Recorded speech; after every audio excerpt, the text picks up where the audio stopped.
The last thing that happened to me was I had a really good friend of mine that was in jail. He called me and was like, I want to get high. So we jumped in the car and we go to Nashville. And I got an 8-ball. Terry got an 8-ball. I was a IV user. He wasn't. He smoked his. He got like a 10th. Okay. We stayed up all night. I did all mine. He did all his. The next morning he missed work and his mom had been calling him and he was like, I gotta go, sis. About 5 o'clock that evening, I got up to go get more. Then I was surrounded. He had overdosed and didn't make it. So I was looking at second-degree murder. That was a moment for me that's something that I don't want his death to ever be in vain. I don't want that to have been for no reason. I went to treatment after that, and I'm still sober. Our deepest fear is not that we are inadequate. Our deepest fear is that we are powerful beyond measure. It is our light, not our darkness, that most frightens us. We ask ourselves, who am I to be? Brilliant, gorgeous, talented, and fabulous. Actually, who are you not to be? You are a child of God. Your playing small does not serve the world. There's nothing enlightened about shrinking so that other people won't feel insecure around you. We were born to make manifest the glory of God that is within us. It is not just in some of us. It's in everyone. As we let our own light shine, we unconsciously give others permission to do the same. As we are liberated from our own fear, our presence automatically liberates others. Marianne Williamson. Welcome to Powerful Beyond Measure, a podcast about radical transformation, gritty stories, and the undeniable power of second chances. I'm your host, Matt Culp, a man in long-term recovery who believes in the power of grace, grit, and growth. Each week, we sit down with real people who've overcome real struggles, from addiction to adversity. No fluff, no filters, just truth, healing, and hope. And the truth is, you're powerful beyond measure, and it's time you knew it. My name is Kimberly Ryan. I am from Murfreesboro. Growing up, teenage years, I was born in Germany, so I've moved around a lot. I was a military brat. And I am a little over 4 years sober.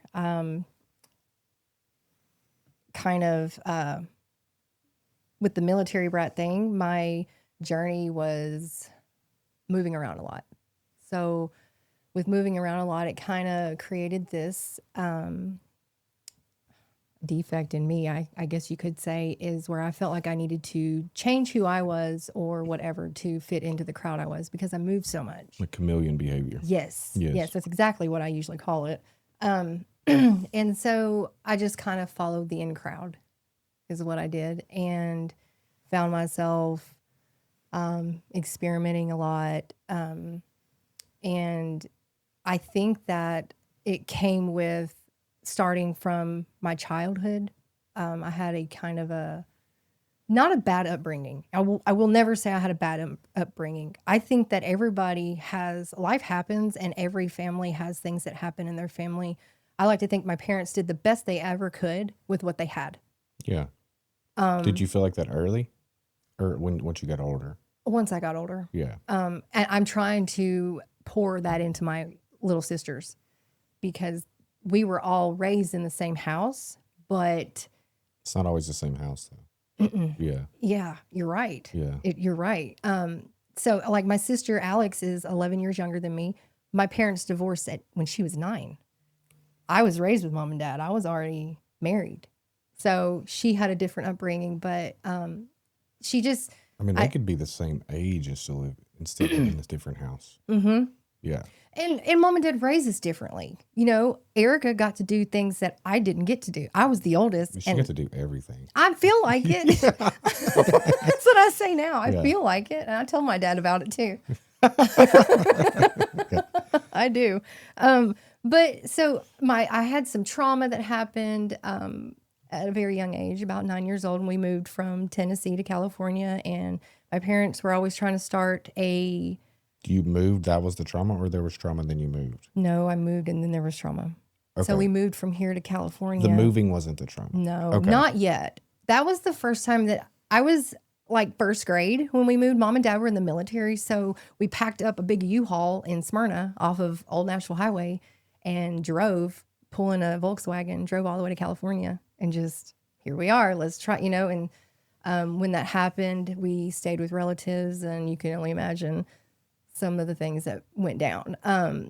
And no, there was one person at fault for that. I don't blame any family members for that. So with that, I'm born and raised Catholic, military. I don't know if that has something to do with it. Also Hispanic family. Probably didn't know that. No. And when things happen in deep-rooted families, things get brushed under the rug. I was about to ask you because they talk about like trauma is ensued when there's not like you can go through trauma, but if you're supported, it really like dampens the effect. Yes. I'm assuming you weren't supported. No. Yes. Not. I was shielded and protected from any closure from it. And I mean, we didn't get therapy, nothing. So I kind of went through growing up from a 9 up to, I guess when I got sober at 30 something, I was I was always a people pleaser, validation issues. And I think that stemmed from the one person my parents. To me as a child, I was like, why didn't he get in trouble? So you didn't feel validated. Right. And Right. so I sought that in other ways. I was promiscuous growing up. And I sought validation in addiction, getting it for people. I mean, just all kinds of just sick, toxic ways. Getting it from people. What's that mean? Getting dope from people. Oh. Like just, I think I got addicted to that lifestyle of just running amok and being a gypsy, and I didn't have anybody to tell me what to do.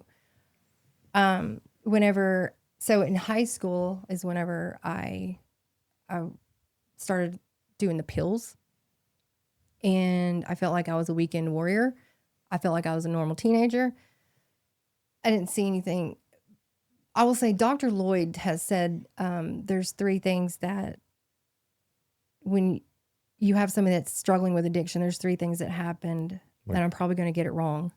He calls it the 3 sevens, but one of them is when you're put in a situation. Another one is trauma in your family, and I can't think of the other one, but like I have all 3 of them, and it's opportunity for.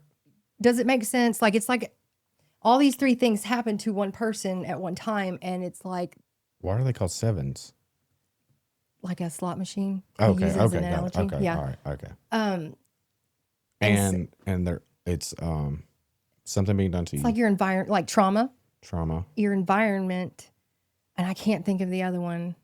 I wish I could. I'll just have to have him on to get those answers. I know. You know what? Yeah, because him and Troy are out in town right now, getting a haircut. So with the trauma that happened, I just, I went after boys all the time, and my senior year is whenever I met my first husband. And Boys are supposed to go after you, just so we're clear. exactly. I was chasing when I shouldn't. I think that's probably why I tell Troy now, and from the beginning, I ain't chasing you because I know my worth today. And I didn't back then. I didn't my entire life. And so I clung to the wrong one, I think is what it is. But even when you do that, some beautiful things can come out of it. I think mine was reversed, maybe. Really? Mm-hmm. I wonder why that is. I mean, as a man, I would, on paper, it seemed backwards for a long time in my life. Like it was seeking validation, and I used those things to get needs that I needed to take care of with women, Mm-hmm. and that I was chased. Mm-hmm. And that's more of like a woman's role. Mm-hmm. like I was took care of, I was chased, I was, and then once I got in recovery, I understood that this is wild manipulative behavior, and I like chose to go the other way, which was a shift for me. Yes. Because I wanted to like move into like a neutral space, which was hard because women do want to be pursued. Mm-hmm. But I was more like, yeah, I'm here, you're here. Like it's just kind of, that's what's being, the group conscious is that we're both here.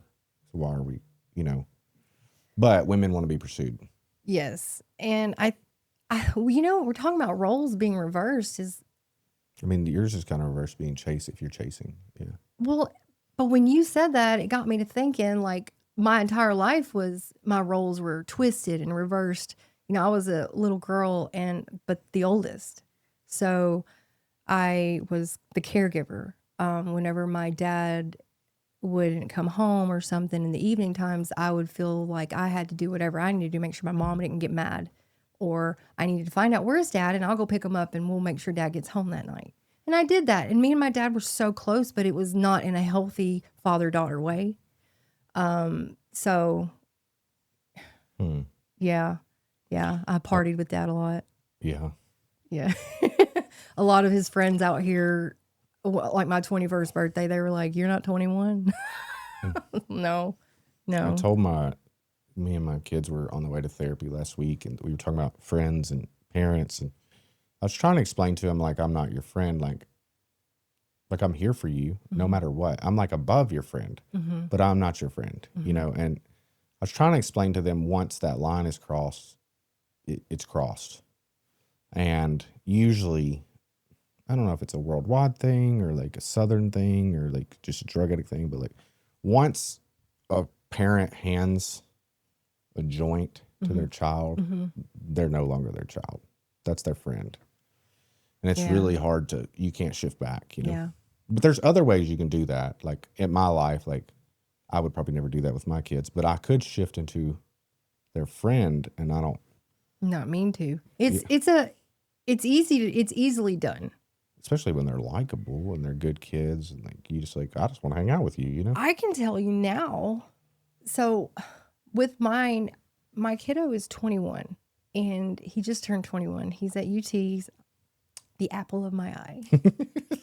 Yeah. He's perfect in just every way to me.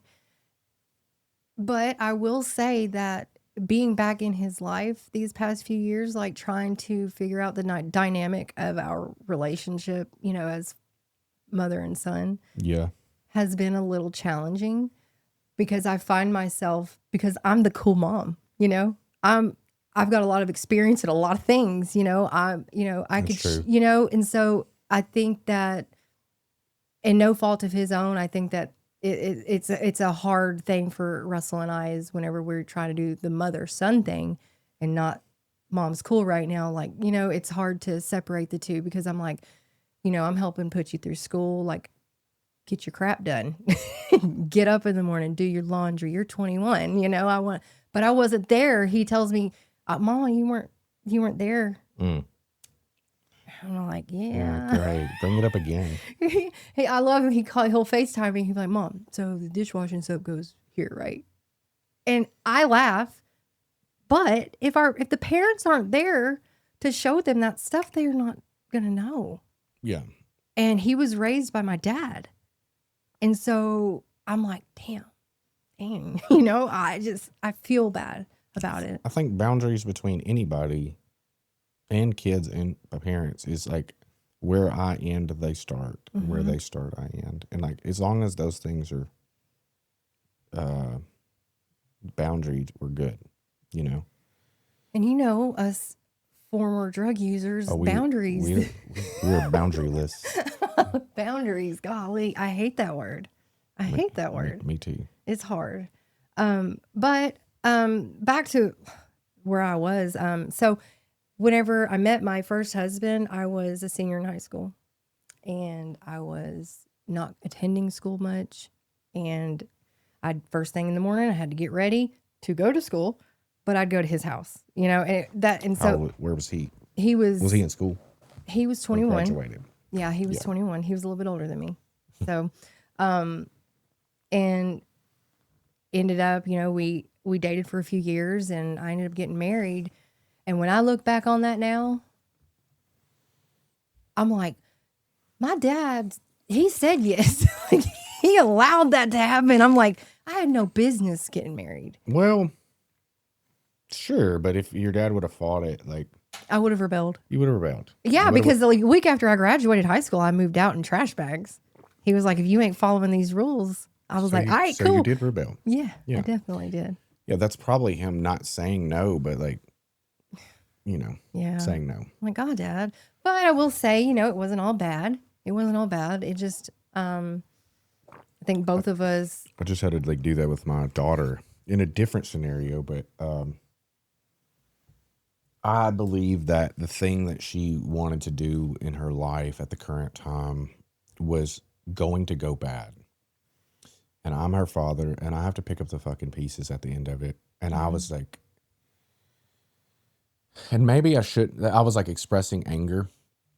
And then like finally I sat down and I was like, I'm sorry for being angry. I wasn't yelling at her. I was just like, she could tell I was visibly like, yeah. And I was like, listen, Agitated. like this is what I fear is going to happen. And then I'm going to have to be here to pick it up. And I'm not sure she is old enough for me to have that conversation, but I just wanted to be vulnerable and like, do you still want to do it?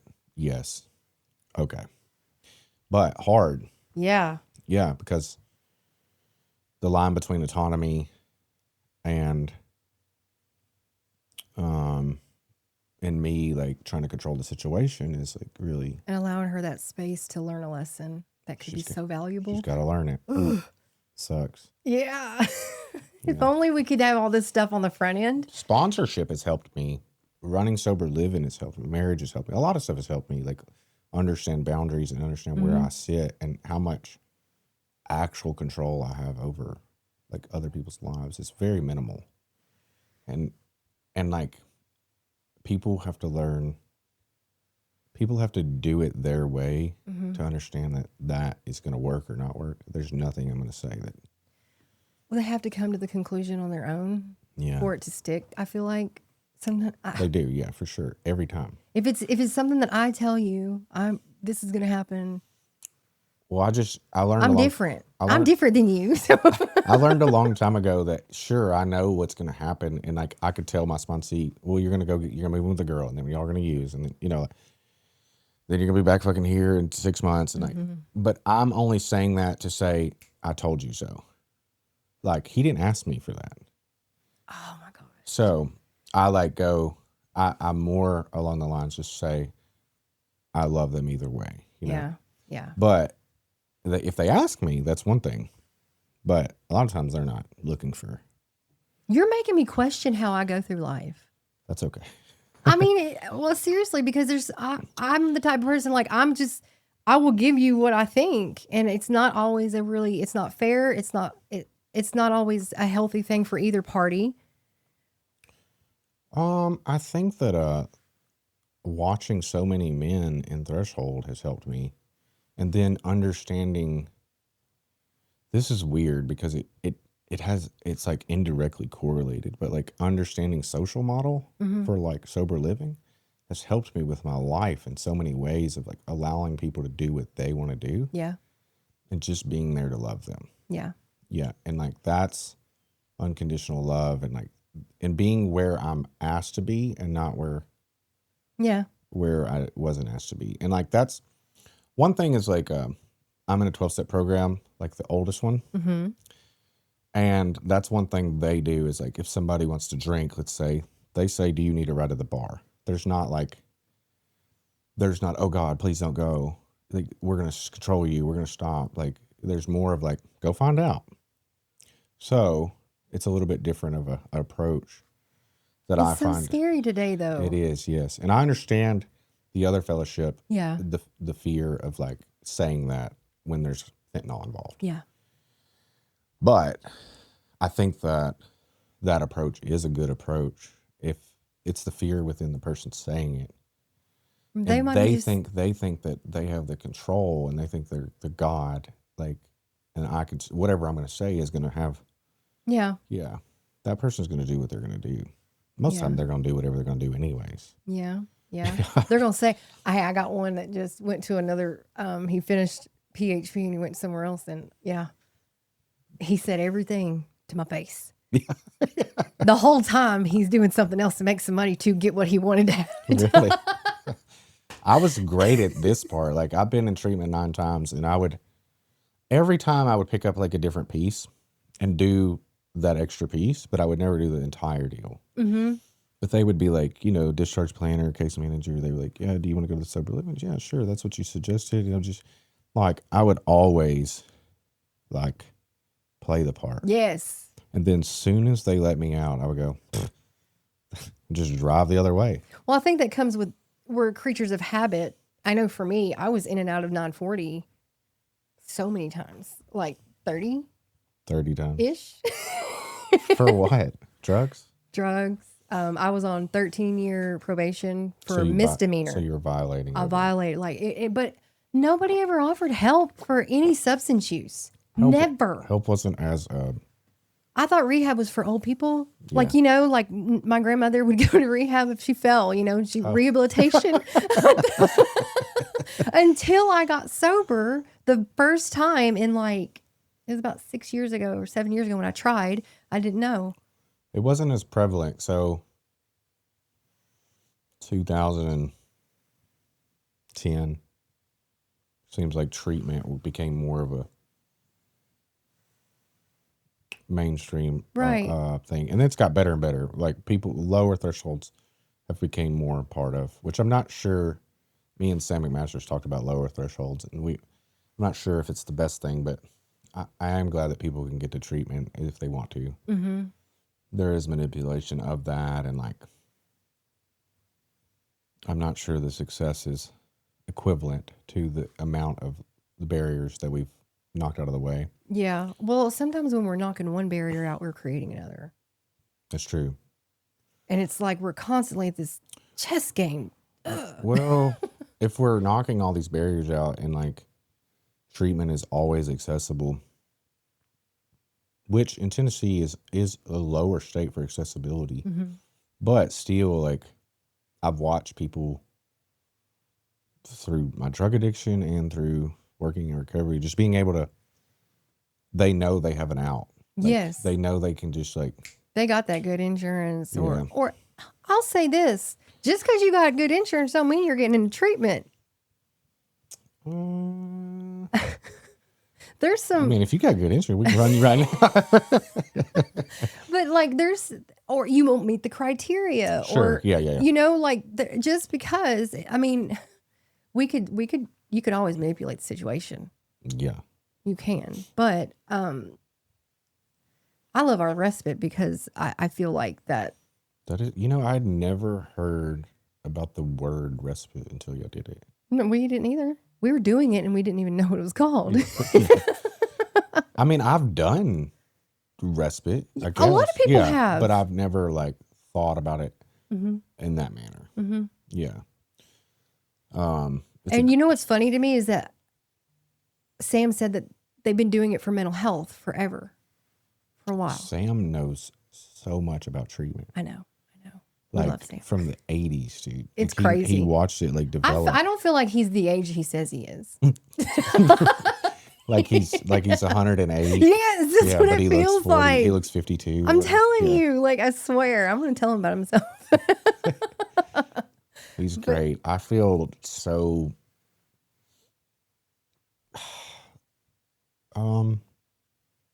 safe, I guess, in his presence. Mm-hmm. Is a good word. And I also feel intrigued. Mm-hmm. Yeah, interested. Well, but as a man, we're sitting across from another man, I'm pretty safe in general. But men naturally, there's it's weird, but I'm sure women sitting across from men feel a level of unsafety at some point. Not crazy, but but men and men always, there's a level of violence that sits in the room. Oh, wow. It's very undertone. So I don't do you, when you go into restaurants, you always want to sit like facing the door? Yeah. That's a man thing. Yeah. for Troy sure. does the same thing. I think it's a criminal and man thing. In case I got a damn jet out. I need to know where's my exit. Yeah. But like with Sam, I don't feel any of that. Like also like intellectually, you could feel with another person, you could feel competitive, I guess. Mm-hmm. Yeah, I do that with therapists. Mm-hmm. Like I used to be real bad about it. I don't know. So I've for years wanted to go to see a therapist, and I haven't because I feel like I'm an overthinker, and I'm thinking like, what do they want me to say, or what should I say this? I don't know. Like it's just crazy. I just You should do. I'm going today, but I have 2 therapists. I love therapy, but somatic therapy. Do you know what it is? Mm-mm. Think of the best way to explain it is naturally there's different ways to process emotions and trauma from your brain down. Okay. DBT, CBT, emotionally focused therapy, the IFS. There's tons of forms. Somatic is let's remove the brain. Let's only work with the body. Okay. So the body is releasing without the brain's less brain participation. You can't remove your brain completely, but like less brain participation. So there's multiple ways to do it, but like EMDR is kind of somatic, where you're holding these things in your hand and they're causing something going on in your brain, and your body is releasing trauma. Yeah. You know, when you say that, it makes me think. So anytime, for instance, you're going to laugh so hard. I've done several podcasts. I was so nervous. I've seen one of them, I think, in Murfreesboro. So nervous. And I was like, why am I nervous? I know Matt. But I haven't seen you and talked to you in a while. You know, we do a little bit here and there, you know, but we're also very busy people. Yeah. But I was nervous, and Troy was like, what are you nervous about? Like, but I felt it wasn't here. I felt it throughout my body. Like my fingertips were like tingling. I was like, girl, I need to turn the Juds on. I need to listen to the Juds. That is my thing. That's so your thing. little thing about me is Juds help me. The Juds help me. So there, ever watch this? I go to these 2 songs, which I might have some autism, honestly. So I think we all have. Yeah, but I mean, I listened to Remember When for 1 year straight. Alan Jackson? That's all I listened to. Yeah? Yeah, and then after a year, I decided, Matt, you're being real autistic. So you need to add some more songs. So there's a few songs. I have more, but there's like 2 or 3 songs that just bring me to like calm. Mm-hmm. Remember When, No Diggity. Mm-hmm. I can't name the other one. That's probably those 2. Have you ever tried to go back and figure out why those songs? It's not those songs. Those songs just make me feel comfortable because I've listened to them. I mean, it's actually not No Diggity. It's Return of the Mac. Mm-hmm. It's just, it makes me feel good. Mm-hmm. And Remember When makes me feel like, it makes me feel safe and calm. I watch like Seinfeld. Like right now I'm watching something different, but like I've watched Seinfeld like 10 or 11 times. The whole thing? The whole thing. Probably maybe more than that. That's like my family with Friends. But like it's something that I can always just return to. Is it one of those you can play in the background? Mm-hmm. But I've watched so many times that right now I'm watching Mom, which is I keep returning to it. I haven't seen that one. It's great. Really? We're watching Landman. It's good, but it's toxic as shit. That's what I do. I slip into toxic and then I'll come back to safe. Yeah. Like I'll watch Landman. I just finished it or whatever again. I'll watch Ozark, or I'll watch something really toxic and then I'll go back. I'll be like, okay. I can tell when I try to be real self-aware of what. Yeah. If I watch Sopranos again, I'll like, dude, I'll turn into something different. Yeah. I'm telling yeah. Troy's like that. Troy's like that a lot. He loves the Sopranos. Yeah. That's a man thing. It is. It is a man thing. It is. That's funny. There was time where like Chance, she just like she slipped into it. She wasn't watching The Sopranos, but like she knew that I was watching it. She's watched it before, but she like slipped into like just a toxic, like she was Carmela and I was Tony, and like just a toxic alpha man, and she's. And you like start. Yeah, it was more going on with her than me, but like it was a weird. I was like, I don't like this. I'm a self-aware Role play? man. This is not the role play I want to do. This is not a self-aware Yeah. thing. You No. do have to be mindful of what you watch. There was one time where somebody had came to our house to sell us like a pergola on the back of our home. And they said, we'll come back when your husband's here. Okay. Which they probably meant to say, we want both parties involved so we can have a signature and we can make the deal today. We don't want to. Right. Yeah. But it came across as misogynistic and we need your husband here. Yeah. Yeah. Okay. So she made a TikTok about it. I'm trying to think if I've seen it. You might have. It was 2 or 3 years ago. It was 2 years ago, maybe. So she made a TikTok and about 70 people went onto their website and left bad reviews. Wow. The power. Wow. Yes. So they showed up to our house. No. Like the owner of Operation showed up to our house and like scared her at her car. I don't think they meant to scare her. But definitely. They showed up unannounced. Yeah. She was sitting in her car. They were like, can we please speak to you? This is what's going on. And like, so she made like another TikTok after a few days and like asked people to remove it. Wow. And they did. But this was the only time that I had ever like switched into like Tony Soprano. Mm-hmm. Because this person came to my house unannounced. And like, I'm about to go get 30 dudes from the sober. I'm telling you, I got plenty of guys strong bags. Yeah. Like I'm about to show up at their place of business. Like what Yeah. you did. And she was like, I was like, hey, I'm going to take care of this today. She was like, what? And I was like, don't worry about it. I got it.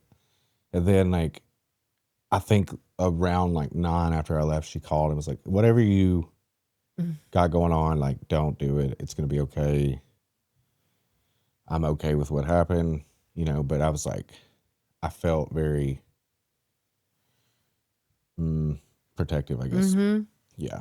I could see that. And I don't like, I've reached a place in my life where in like hood terms is like, I don't touch, you know, like I got enough people around me to make something happen. Right. Yeah. It's a nice feeling though. It You is don't a have nice to dirty your hands. Yeah. You know? I don't want to feel like that, but that's how I felt that day. Yeah. Yeah.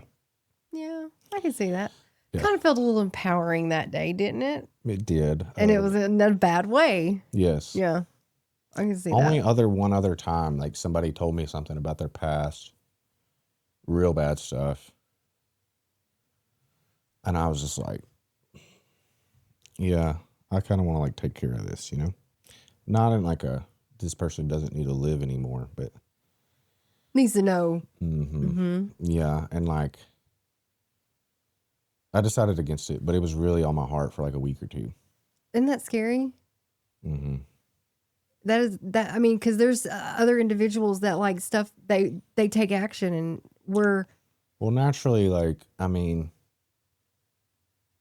someone that like wields power like that should be aware of the power they hold. Yeah, it's a weird situation that I'm in where I know people that will like just because I say so. we tell them, look, I have a past. Yeah, It's still there. It's is never still there. going to go away. I mean, it's not. The past isn't ever going to go away. that past doesn't flip me out. I have this other past where like my drug addictive past where I like slipped into a space of like more like a reckless. Like one time, it's a longer story than this. It's a super long story, but pretty much me and my ex-girlfriend were like Bonnie and Clyde and out in Manchester and living in and out of motels and like doing things we shouldn't have been doing to get money and drugs and like that was taking a toll on me, but I also loved her and like then my mom had passed and it was like like a bunch of stuff, but it's a super long story. But like one time I pulled gasoline, Coleman fuel, which you use to cook methamphetamine. I pulled it out of the car and I poured it on me, her, in the car, and the clothes and everything in the parking lot. So like, there's like a space in my life that I know is accessible that's scary as shit. Mm-hmm. Yeah. And like I've done other shit like that Mm-hmm. that wasn't as dramatic, but like that part scares me more than like street power. Like, cause I can get to a space where like, I just don't care. Yes. When you're talking, I'm sitting there thinking about like the different things that we go through in addiction. And I'm thinking like the things that pushed me the last year to get sober was just some crazy ass shit. Like, What's one of them? I'll tell you the first one and the last one that got me. Okay. Okay. First one, me and my ex it's time to re-up. Mm-hmm. So we made our phone calls and we had a friend with us. We were driving a Lexus that had a headlamp that was taped to the headlight Got it. as a light. I'm with you. Got the job done, right? It does work. So we get on the interstate. We're headed to Haywood Lane. If you Haywood Lane, there's a rock right there on that exit. I'll check it out today. You will. Every time I tell this story, people are like, now every time I go by it, I think of you. I wasn't driving. I was in the passenger seat. Dylan was in the back, and there was a Hispanic man on that rock. And we're going like 65, getting off that exit because there's a laundromat up the street that we're gonna meet our dope man at. And the man jumped up off the rock, stepped out in front of our car, threw his hands out, and committed suicide. And we were going fast enough that like when we hit him, he flew over the car and we had time to turn and watch him fall. He lasted about 3 minutes. We sat on the side of the interstate for about 4 hours waiting on the police to show up. And another pedestrian had been hit simultaneously, lived, and our guy died 3 minutes. Hit by y'all. Well, no. Or different. A different incident. So there was another hit Okay. on Briley. He lived. So they were dealing with that. And then we're on the side of that interstate and it was horrific. Like I'm throwing crap out, like thinking it's not on camera. It definitely was because there's interstate cameras, and when they got there, they took our statement. Normal people get in their car and they're like, fuck that. I'm going home. Like shit it's crazy out here at night, No, it's 4:30 in the morning and we're like, hey, where you at? We're done here. I need to get high. We went and got high. The last thing that happened to me was I had a really good friend of mine that was in jail with John Hughes. Mm-hmm. And when he got out of jail, I think he was in Year Sober Living. Okay. And he was a really good friend of mine. He called me and was like, I want to get high. I'm in addiction. This was before I ever even tried to get sober. So he was trying to get sober. Yeah, he was. Okay. He had been in jail, and I knew he'd been in jail, but I didn't understand anything then. I didn't understand about addiction like I do today, But I was like, all right, well, we're headed. Let's go. So we jumped in the car and we go to Nashville. And I got an 8-ball. Terry got an 8-ball. I was a IV user. He wasn't. He smoked his. He got like a 10th. Okay.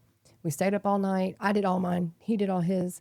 The next morning he missed work and his mom had been calling him and he was like, I gotta go, sis. Like my mom was pissed. I was like, all right, cool. So he leaves. It was like 6 a.m. He leaves. And so I laid down about 5 o'clock that evening. I got up to go get more. Left In Town Suites and I was surrounded. He was on a ventilator. He had overdosed and didn't make it. So I was looking at second-degree murder. And of course, when they pull me over and they tell me, like, how are you associated with him? And I just fell to the ground. I just knew. I was just like, they knew what hotel I stayed in. They knew where I was. They've been following me. They know. I mean, and it was just an opportunity for me to get sober. And that was a moment for me that's something that I don't want his death to ever be in vain. I don't want that to have been for no reason. And so I am still sober today. Yeah. I went to treatment after that and I'm still sober. Where'd you go? I went to Mirror Lake got kicked out after 10 days. What's his name? It wasn't a guy. I showed up at Mirror Lake, Matt, with one damn shoe. Lots of clothes and one shoe. It was so bad. But I got kicked out after 10 days. I had a bad reaction and was hallucinating and just acting absolutely psychotic. So they discharged me. And I called. Never mind. What? So they discharged me. Isn't that a normal state for all women? But yeah, it kind of is. It kind of is. But here I am. So when I was acting an ass at Mirror Lake, they sent me to the hospital.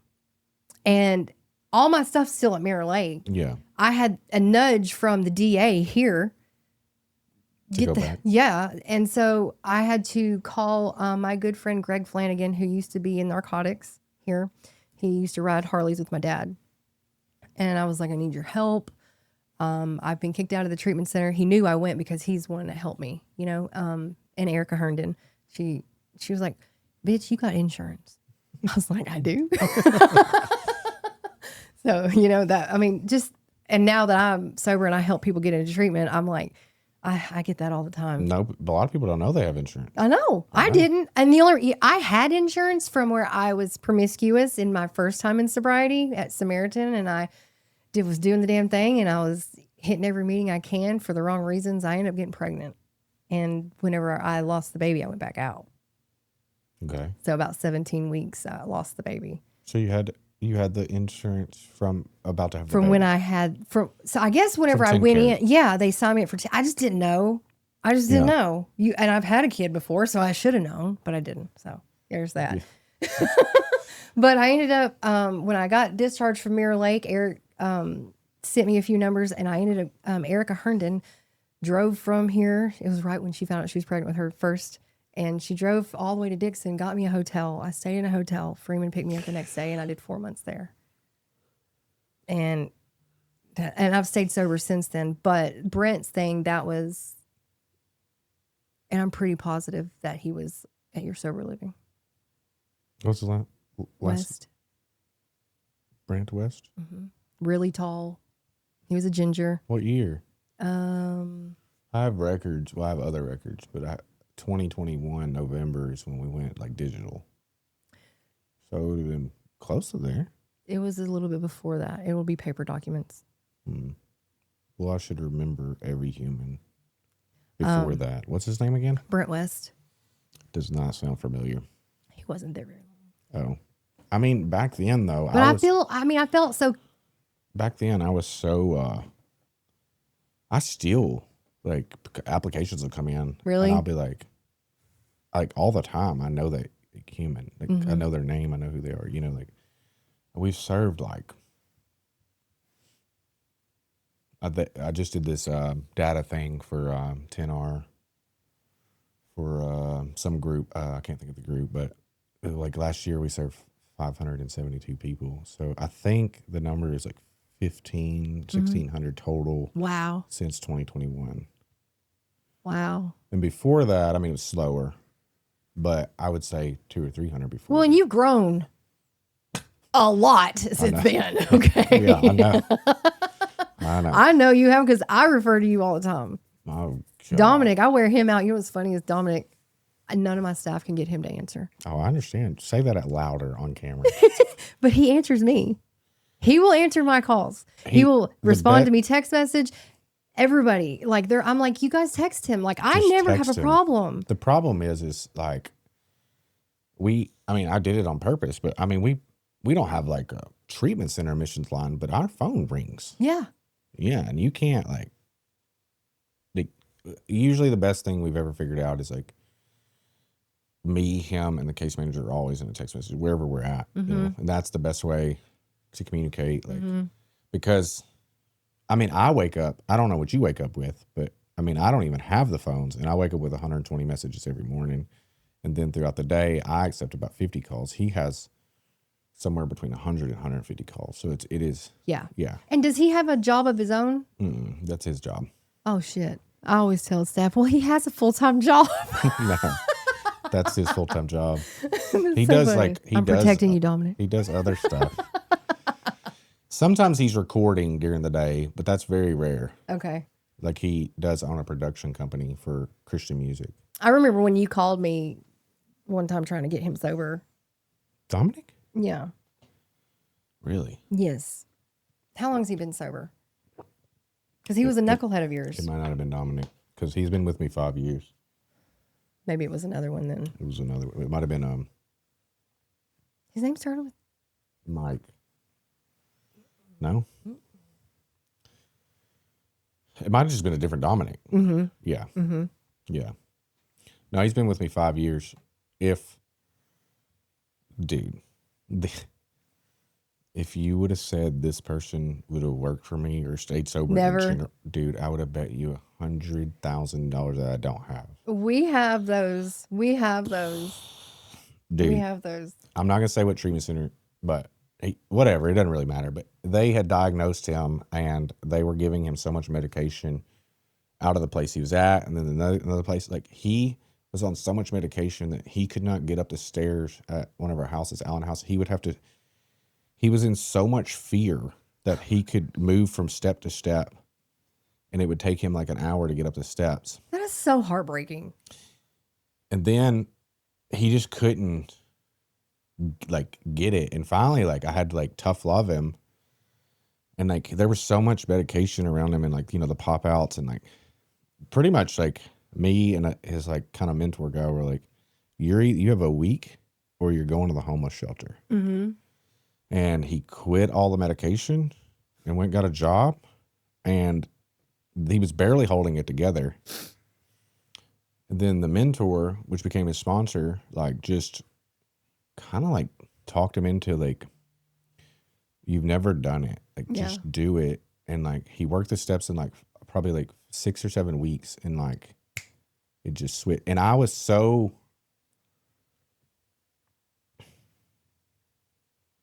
I almost was like, is he fucking with me? Yeah. I knew you were going to say that. I knew it. Like he would call me and be like, he was asking me like spiritual questions. And then like I would go see him. It was the meds. Yes. It was the meds. Yes. Well, also he just had like a spiritual experience. But he wouldn't have been able to experience Correct. it. Yes. With all of that. Yeah. But then he just drastically changed. And like when he was 21 or 22. So he came to me after he was sober, maybe 8 or 9 months.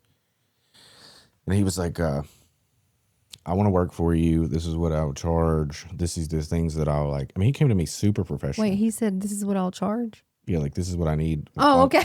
Financially. I'm going to charge you. Yeah. Run. And like these are the benefits. Yeah.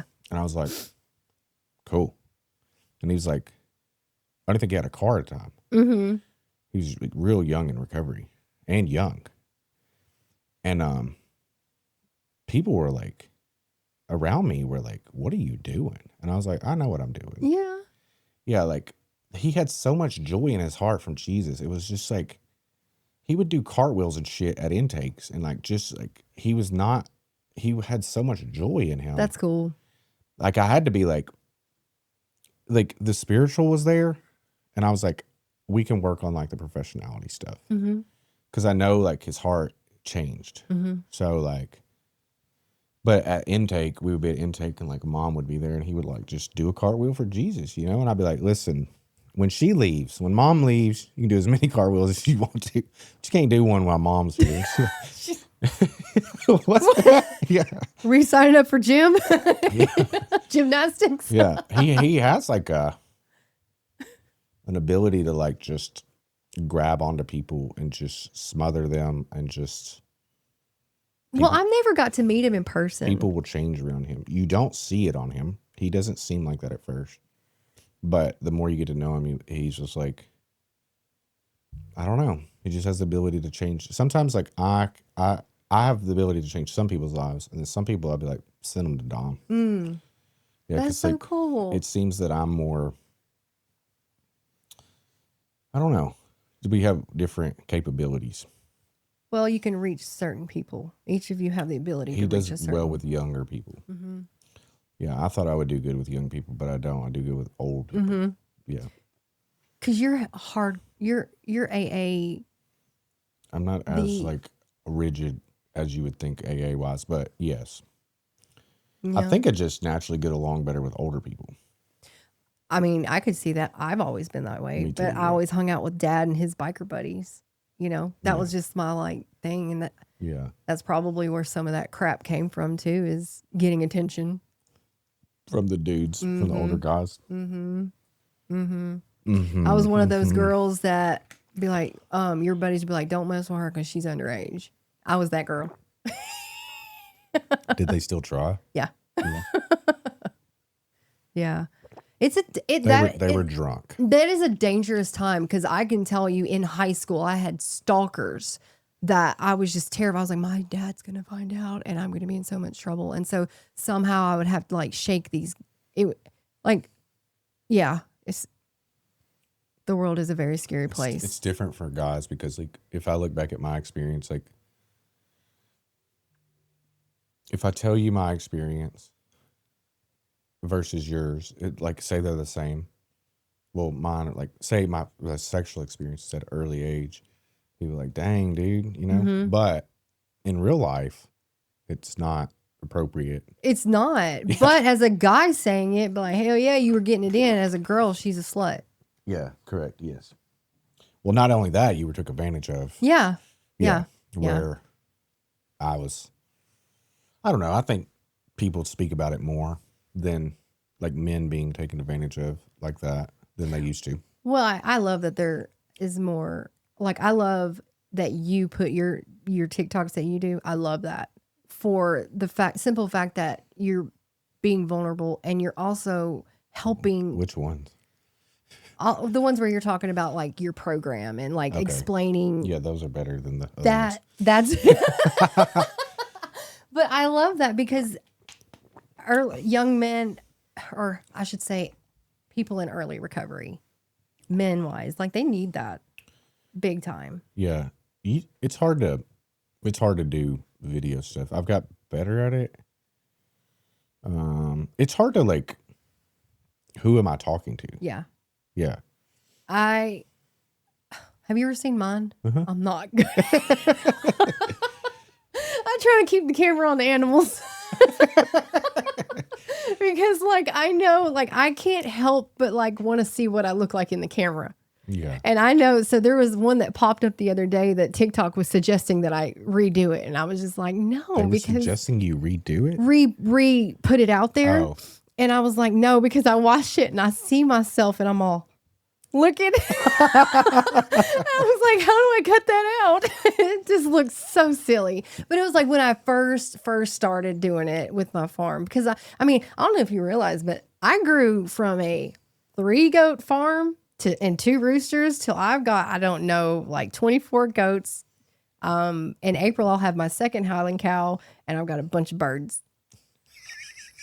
And it's funny because the whole thing, like when we got that farm, Troy was like, I want a farm. In my mind, like I grew up in Bell Buckle on a dairy farm. Like we had 347 acres. I loved it out there. It was amazing. I could go cow tipping. I rode mudding with the 4-wheelers, snowing. Like it was the shit. Like every child needs that in their life. Yeah. That's my happy time. That's where I grew up. Same thing. Yes. Yeah. I mean, running through the fields naked. Like, who can do that? I can't at my house. Like,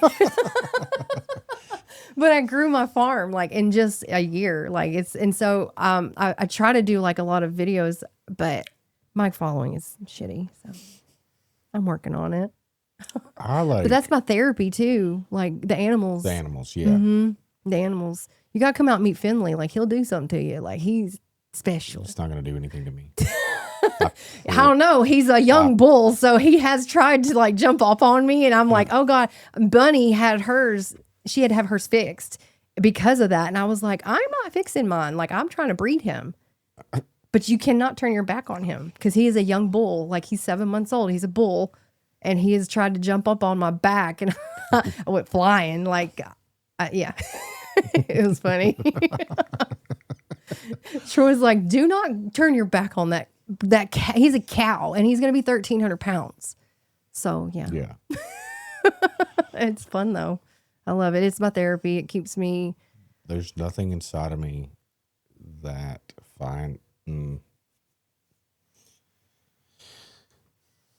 I like to look at animals. I like the idea of animals. I don't like animals. Really? It's weird, isn't it? Y'all don't have pets? Mm-mm. I have like adult pets. I have 150. You adult pet. I mean, I have like assumptions of why. I've never been huge on them. But Did you have pets growing up? that's why I don't think I have pets. That's why. That Yeah. is why. Well, we didn't have like naturally. We didn't have like. I had a childhood pet, a dog. I can't tell you because it's my security question. Can't tell you his name. That's funny. And then my dad owns a tow service, and we lived on a farm. So we had pets, we had dogs, and they pretty much they would run beside the tow truck, and they would run under it because there's like a 20-foot gap, and they would do that all the time. Like it was like, psh, psh, psh, psh. Yeah. Well, at some point, it was a reoccurring thing that my dad would just come in and be like, Bruce Wayne didn't make it last night, you know? And like, I don't think that I emotionally loved those animals, Praise God. but they were more like farm dogs. Yeah. But at one time, my dad owns a tow service, and I lived on the tow lot. Which is a great place for a meth head to live. But I can only imagine the pilfering that went Oh, down. my gosh. Because I used to go to, like, what are they called? like Pull apart. pull apart. Yes. Oh God, my heart. I know. Not everybody can relate, but we can. I'm like, is that a credit card? No freaking way am I that lucky. It's like, no, it's a phone card. That's not bad That's not bad either. Well, my dad would like, I wouldn't steal stuff, like, but whatever my dad would say, oh, you can have that, like, I naturally would pilfer through those things. So, like, this car is going to pull apart in a week. Yeah. Like, all that change is mine. Oh, hell All yeah. the fuel is mine. Oh, hell yeah. Dude, when I got like on meth, like I had this cell phone that would not keep charge. Like back then they were real bad. And I would be on the phone, and I would have car chargers because they're like stringy. And I would be like on the phone with my phone plugged in, and I would be like talking on the phone, and I would be undoing a car charger, like ripping it apart and then adding it in a line. And in the whole house, I would be hooked up like to a car charger line to like the third story of this house. Are you serious? Yeah, just biting through them and twisting them and black tape. Isn't that crazy? Yeah. I thought I could do some stuff too. I used to take watches apart and swear to God, I'll put them back together. I'd have pieces like What is and then like meth heads and knives, and they love knives. shiny things. I got into this space like later, which was I would take Bic lighters and I would like surgically remove the bottom part. And then I would make stash spots out of them. And then they're empty. So like you could just throw them in your trunk. Nobody ever like Freaking way. looks at them. I was trying to, I ended up in jail before I could figure this part out, but like trying to figure out how to like put a small bag into it where you could still light it. God. I'm pretty sure There's somebody out there right now that's like, going to "That's be a great idea." they're going to be like, oh my God. Yeah. That is so true. But Don't do it. don't do it. But I had this I owned a body shop on the same lot, and I had this dog named Bobo, and it was a pit bull. And the dog was like not smart, and it would steal all my stuff. Like I would be working on a car and it would just steal my stuff. And I was always aggravated with it. Well, one time somebody was there to see me, probably buying drugs, but they had backed over. The dog was like laying behind because it's not smart. And they had backed over and broke its hip. So then the rule is dogs aren't allowed in my house. So then I bring the dog in my house. I have an emotional relationship with the dog. Nurse it back to health, even though it's not smart. And then finally, like, we let it back outside, and like, I think he was in and out at that time, but someone stole the dog. So I don't have a great track record to go. This is just predetermined heartbreak. Yeah. For me. Yeah. In general, a pet is predetermined heartbreak, but for me, it seems that You're like, I don't want to set myself up for that. no. I could see that. Well, I will say this. You know, they have those AI animals now. Live 60, 70 years. Do they? Yeah. If I'm buying anything AI, it's gonna be a wife. Look, me and Troy were talking the other night, and we were talking about the robots, and I was like, "Are we gonna get one?" He was like, "One day." I was like, "Oh yeah." It's like, do the dishes. Sweet. Like, I mean, I think it'd be amazing. I hate cleaning. Me too. I don't clean. I have a cleaner. I actually don't. Cleaner. Cleaner. Yeah. I actually don't mind cleaning. I shift. Okay. I'm a shifter. I'm not a good organizer. I don't know if it's because I'm ADD, ADHD, or whatever Probably that. so, yeah. And I'm unmedicated. What is a shifter? A shifter, like it's gonna look different than what it did. Okay. Like, like I'm shifting my things around. Like I'm just not. And I don't know why. Oh, I don't know why. I want everything. I mean, that's the same thing maybe with a dog too. It's like, I don't like reciprocal tasks, and I want everything to stay the same. I don't like, if you're like, do you want it? I'm like, no, I don't. So how does that work out for you in recovery if you don't like change? That change is fine. It is? Like emotional, spiritual change, I love. I'm addicted to. But like, I don't want to do like, I think this might be like part of like autism is like, once I wear 5.5 inch swimming trunks and a blank tee that's like a neutral color. It's solved, solutioned, and done for a long time. I don't ever think about clothes again. That seems like it's so simple. It is simple. Then, like with my house, like I'll clean it. But if you're like, do you want to change the whole living room? I'm like, no.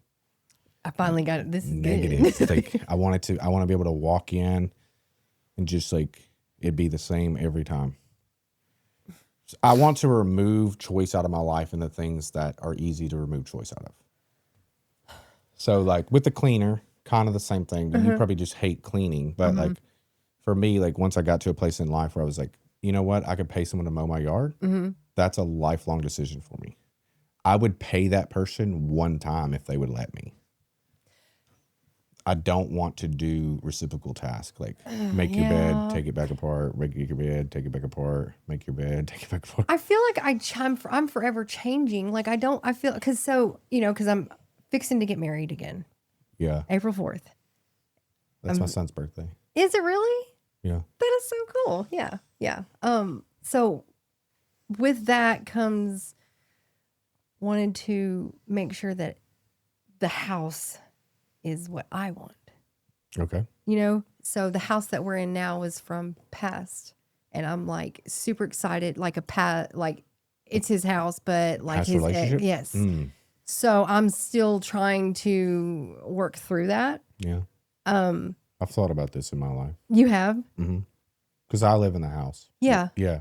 Yeah. And it needs to be like, if ever I move on and like get a new wife or whatever, like, how does she feel in that house? Yes, that should be important, right? It is important. It is. Especially it doesn't matter to me. I don't think. Well, maybe it would.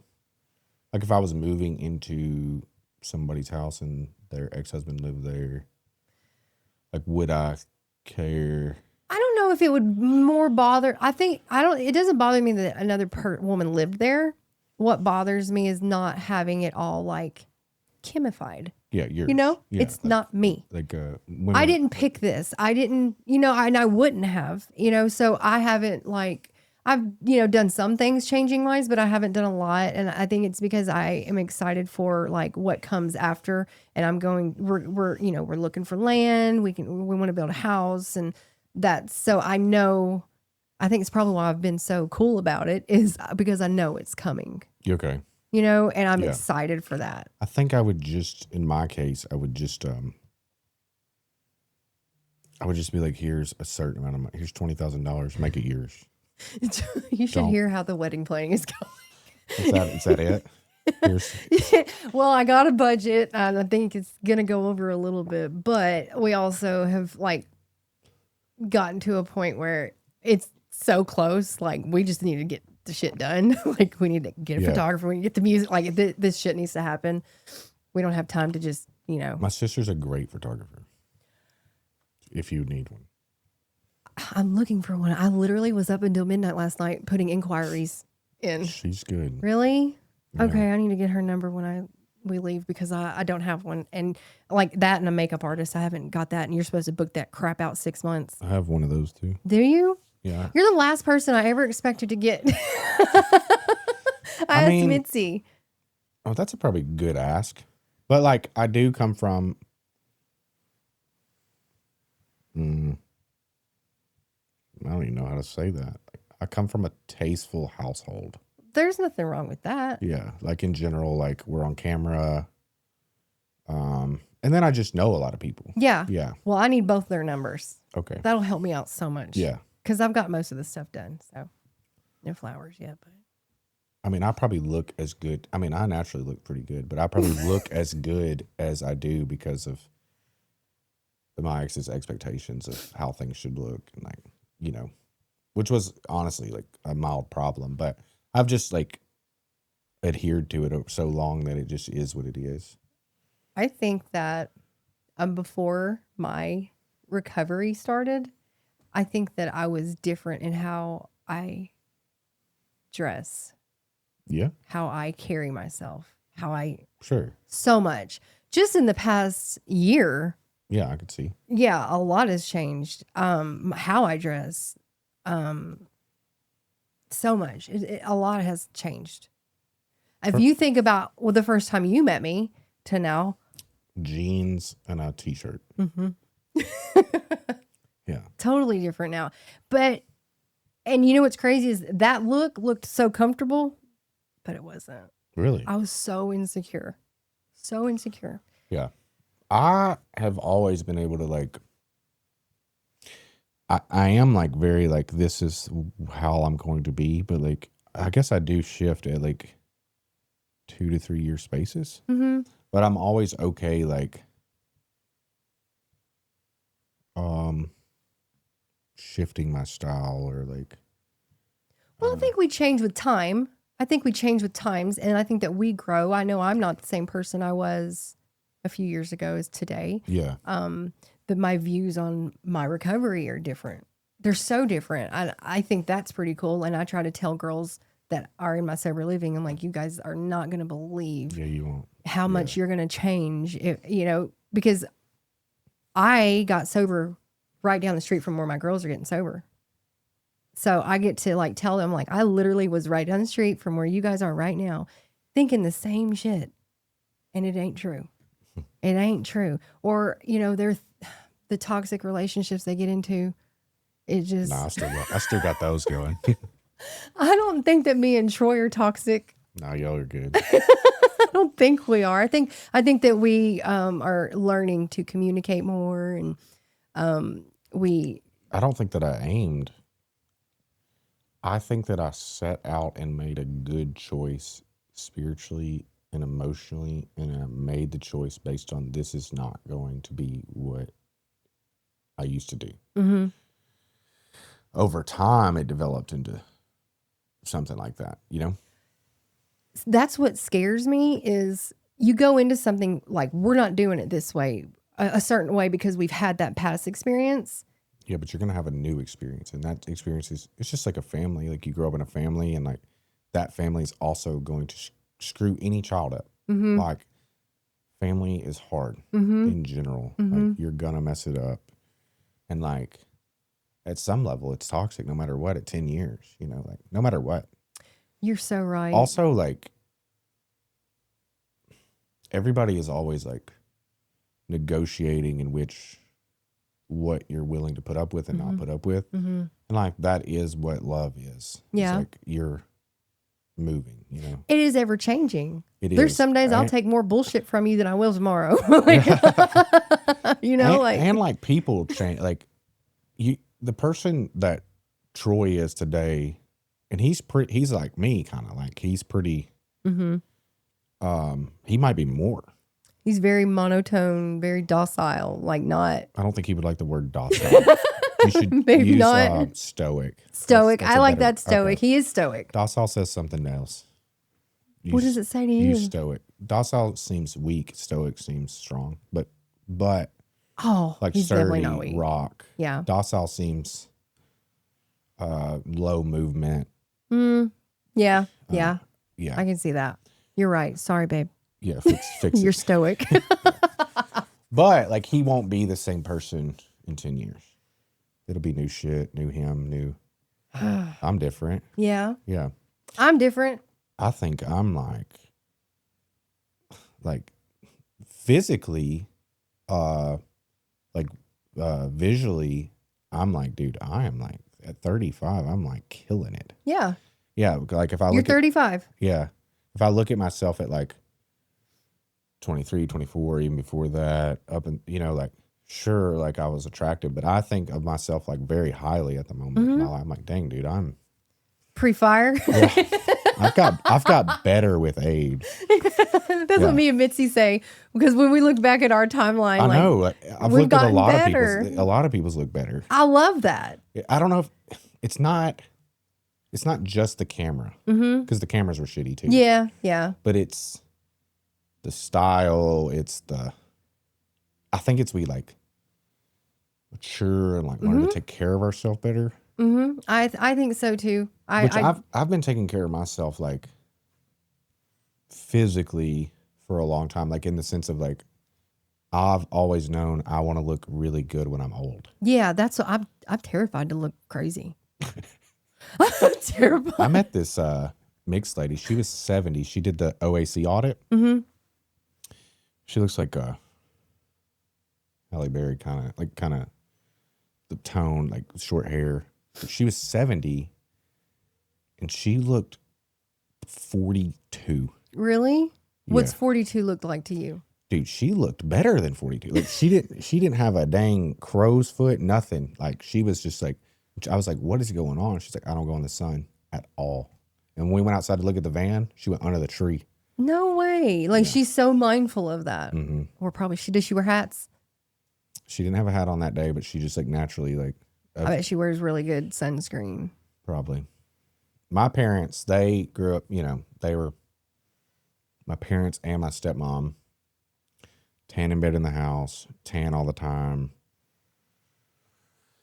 Yeah, we My were dad tanners wears like too. short shorts and like puts on baby oil to mow the yard steel. Crisco. Yeah. Like they look older because they did that, you know? Yeah. Yeah. Yeah. Cooking in the microwave. I do tan, but I don't try not to tan my face as much. What do you put, like a towel over your face? Towel over my face. I might like move it like here and then another minute here, but like not 10, 15 minutes, you know? I don't have to tan because I can't do spray tan. I don't like it crap. Well, you're pretty dark. Yeah, I have so if I go like once or twice, I'm dark. Dark, yeah. I'm pretty dark too. Yeah, and that's probably the only part of me that's Hispanic. And I'm actually, what is it? Aztec Indian Okay. is what it is. My sister did a 23andMe. Did that show up? Yes. I thought it doesn't show up. No, it does. We are mostly Aztec Indian. If you're Native American, it doesn't show up. Aztec Indian. Is Spanish, Mexico. So, but we were raised thinking that we are just Mexican. Really? If you look at my family, they're dark skinned, black hair. Black hair, yeah. Yeah. I know. But we will never. I mean, we were raised like thinking I was partially Indian, Native American. But when you do they don't put it on there because you can draw a check or whatever. So it's a removed. So that marker, I know what you're talking. The indigenous indigenous? Yes. Yes. But so maybe it wasn't 23andMe. Maybe Mine was Ancestry.com. Yours might have been 23andMe. If Okay, it showed it. because one of them, because I actually through Ancestry.com, I found out I have a brother. That's Did you? pretty. Yeah. That was crazy. 46 years old. He found us. That was really cool. But my family is still to this day. They're like, we're Hispanic. You look white. My nana. Yeah, I know. I know. I don't know why. My sisters don't. My friend Tater, he looks Spanish, and he's like, I'm white. I'm like, are you sure? Well, I don't put on anything that I'm Hispanic. I just put I'm white. They call you Tater because you're brown. That's funny. Sweet potato. Yeah. So I'm surprised you don't know him. Do you know Tater? Dustin Underhill? He's from here. I don't know. I might. I mean, a lot of people from Murfreesboro that were in the street know people that are in, like, you know, like I have Steven, a lot. Dan Eastman. Yeah, I do know, but I will tell you that, like, whenever I go to events out here, people will come up to me and be like, "You look so good. I'm so proud of you." And it'll be people that I used with. You don't know him. No idea. Really? I'm really good at names and faces. So. Really?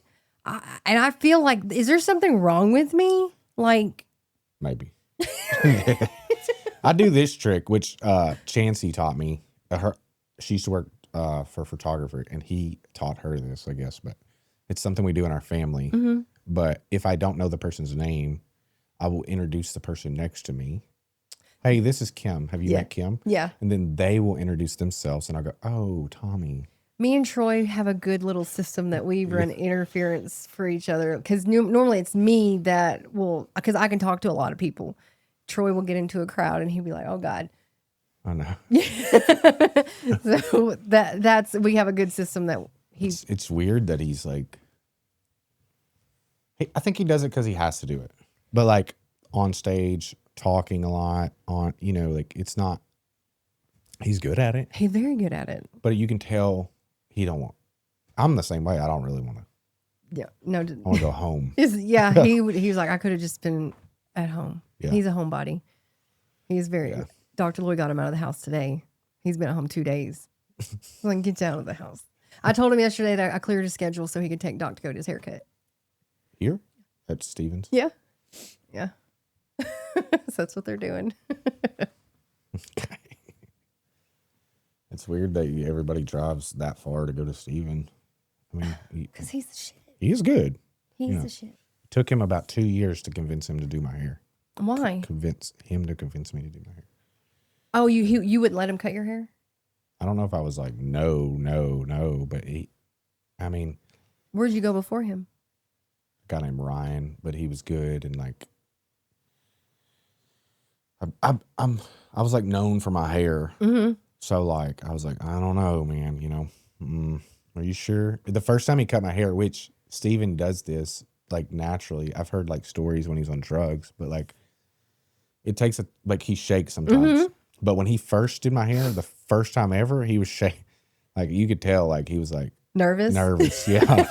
It was a little more than just the shake. Yeah. I mean, he was like, hey, I cleared, like, I know you scheduled 30 minutes, but I'm just going to take an hour. I think he knew that my hair was like, it's a big deal. It was a big deal. It was more a big deal then. I mean, hair is a big deal. I'm getting hair extensions added into my hair, so it is a big deal. That's expensive. I know. I work. Do you, for the wedding or just in general? Well, you should wait and do them before the wedding. I've got 7 weeks. Before the wedding? Mm-hmm. Extensions. I guess you could just get them like. Yeah, you just get them tightened. Yeah, okay. Yeah. So my cousin does my hair. She's done my hair my whole life, and she's I'm in there about every month. Okay. And some of my hair fell out from weight loss. Really? It's thinned out so much, like it's like. My hair is like thinned a little. I don't lose it, but I feel like it's which I say that, but maybe I just wasn't. You look like you have pretty thick hair. It's like I can see into here. It's probably thinning. Great. I mean, well, I didn't notice it He said, great. Great. Wonderful. You're only 35 though. I mean, But I would like, I look back at pictures prior to like, is this different? yeah, and it's not different. I just think I started seeing it.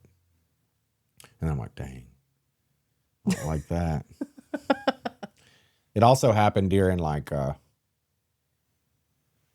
maybe it was the only thing that stuck, but like during the TikTok fiasco of, I don't know if like, because I didn't watch the defendant's videos. But people were, so like sometimes people would just contact me and say, hey, did you, and I'm like, hey, please don't contact me about this. You know? Yeah. But like one of the things was his hair thinning. Okay. And in one video during Halloween, Just to point out something? dude, people were on my ass. Like dude, I've gone through and read comments. dude, I had to delete people. I was like, block. I Me finally, and Troy's like, get off my boy. Like, dude, for a month, I felt like I was in like a Twilight Zone. yeah. There was one video that changed perception, and I was like, thank the Lord. Because I was like, how are we like here? Like we went from one video to like, and I understood what was happening. Like it wasn't just, there was just a door opened. Yeah. Yeah. But like people that I don't know that live in Ohio are just like dropping their insecurities on their marriage, on me. Yeah. Like he's a narcissist. He's this, like, and I'm like, and I would just leave them on there for a while. Like there was times where I just wasn't on TikTok at all. Yeah. But then like, I just felt like interpersonal relationships, it doesn't affect me. Right. Like it doesn't affect my business, it doesn't affect my friendship. It doesn't affect me. Right. And like one of the biggest things I did was not respond to anything ever. It made me feel, sometimes it was hard, but like I slept well at night. Yeah. Because I wasn't arguing with her. I would be arguing with some lady that's mad at her husband. Right. Yeah. Right. Her ex-husband. Right. Like, yeah, it wasn't like, but also like there was times of like, this is great. Like people, and like there was nobody like coming to terms or bat for me, So I was like, yeah, I mean, my friends in my life, like. But would you have wanted them to? I think so. You do? You're not sure? I think so. Because I naturally don't want to. But but you said nobody did, right? No. Okay, and we've moved past that, right? Yeah. And I mean, sometimes there were people that would contact me, like, and I'm like, I want to say, and I'm like, don't worry about it. It's not that big of a deal. But like, there were times where I needed like validated on my side. I get it. Yeah, because even though it was like untrue stuff, it would have felt better to. Anybody, if you're told something enough, I think there's a form of brainwash, manipulation where you kind of mold that person into feeling and thinking a certain way because you've said something so much. I was more thinking like the other way, opposite of that. Like this is where I felt like I was in a Twilight Zone. Everything, even toxic, crazy behavior, even things that were just not appropriate, were being validated on the other side. Yeah. And I was like, that is crazy. Yeah. Like, that's when it shifted, is when there was a video and it wasn't validated. It was like, no, this is crazy. Yeah. Yeah, this is wild. Like, and I was like, man. And then it changed. It like relieved some of the pressure for me. That's cool. Yeah. I wondered how that was. Not as bad as you would think. Just because like it doesn't affect my life in real life. It doesn't affect how my kids view me. It did help me shift into a space of like, which I have to be careful. Which my therapist was like a long time prior to this even happening, like just in our marriage, like, he was like, there's a third party in your marriage and you're not willing to acknowledge it. And I was like, yeah, but I'm so used to it. Mm-hmm. And like, yeah, but it's there. And you're not, like, so when this happened, he was like, do you see? Mm-hmm. And I'm like, he'd been saying this to me for a year. Yeah. Yeah. So like, I don't know. It helped me shift into a space that's probably more healthy for me because. Isn't that crazy how something, Yeah, it is. you know what I'm trying to say? Yeah, I'm like, it's like bad or like negative views. can something so great can come out of it for you, healthy for you, Yes. helpful. And what it was is for 10 years, I have neatly evaded anything in my life. I've kept myself out of the way. Mm-hmm. And I've Strategically and safely. and I've carried a good name throughout. Yeah. And then this thing is going on in my life. And I'm not sure if it was purposeful or whatever. It's none of my business. But like, I was being viewed in a negative light. Yeah. Some of my doing, some of not real. Yeah. But I had to get to a space where one of my friends was like, two of my friends helped me. One of them, I have no clue how because this person's chronically not a good advice giver, but they were like, no matter what in this deal, you're going to be the bad guy. Mm-hmm. It doesn't, because you're the man. Mm-hmm. No matter like what, like she could do horrible things and she's living her best life. And because you're the man, and I was like, okay, cool. Mm-hmm. That helped me not respond. Then another person was like, kind of around like, somebody's got to be the bad guy. You've been the good guy your entire life for the past 10 years. You've neatly evaded. You're not going to evade it this time. Just lean into it. Yeah. And like, in a graceful way. Like, and that helped me. Once you accept that. Accept it. Yeah. Cause the part that wants to fight it would be like, no, I'm a good guy. No, I'm a good guy. No, I'm a good guy. Mm-hmm. No, I'm this. No, I'm that. Like, I don't need to like justify, explain, or rationalize who I am. Mm-hmm. I know who I am. Mm-hmm. So like, it did help me just be more vulnerable and honest and okay and accept myself. I can absolutely see that. Yeah. I can absolutely see that. And being able to accept yourself is great. Yeah. Yeah. I think that people that can get to that point can live such a happy and joyous, free life instead of fighting everything every day. Sure. I think I'm that, just me no matter what. Yeah. Yeah. Yeah. I think they could be dangerous. Like for me, like, well, I'm just going to be the bad guy no matter what. Like you could slip into a space that like, just fuck it. And Yeah. And also like, I don't do this, but I've seen people do this. It's like, I'm me no matter what. Fuck you and your feelings.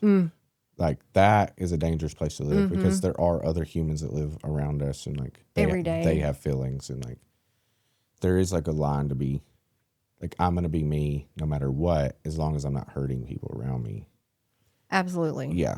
Absolutely. But some people are just like, nah, I'm me. And like, if you don't like it, you can go fuck yourself, you know? There are. And we, as the other party, just learn to love them and accept them as they are. Yeah. I've got people in my life like that I absolutely adore. You do? Yeah. Just, I've learned how to, and I think that like recovery's done that for me. If they've always been that way, why am I going to stress myself out and trying to change them? They've always been that way. Why am I trying to expect something different from them? They've never shown that they're ever going to do that. So why am I trying to stress myself out and just go with it? Like, you know, like, I try, like my parents, you know how some grandparents can be very grandparenty. What's that mean? Know, grandparenty as in they're very involved with their grandchildren. Okay. Yeah. And not every parent is like that. Not every grandparent is like that. They're not. And yeah. My mom is not grandparent. Yeah, our grandparents aren't like that. No, or mine were. Mine were. But I don't judge them because of it. You also, my grandparents were born in the 20s. And even though I came from like a... Yours were born in the 20s? Yeah, somewhere around there. Mine were in the 30s. I'm 44. 35. You were born in the 50s. No. 40s. My grandfather died when he was 72, and he died in 06. So he was born in 34? But I think my grandma's all older because she's 90. She's still alive? Yeah, 91, 92 now. Wow. I do come from like a matriarch family. Mm-hmm. But like in general, like,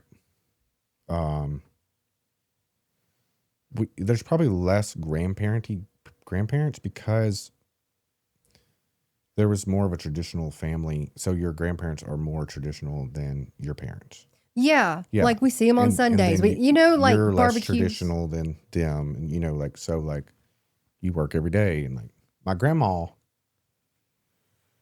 worked every day, and she comes from like a matriarchal family, but like she also, I don't think that like, I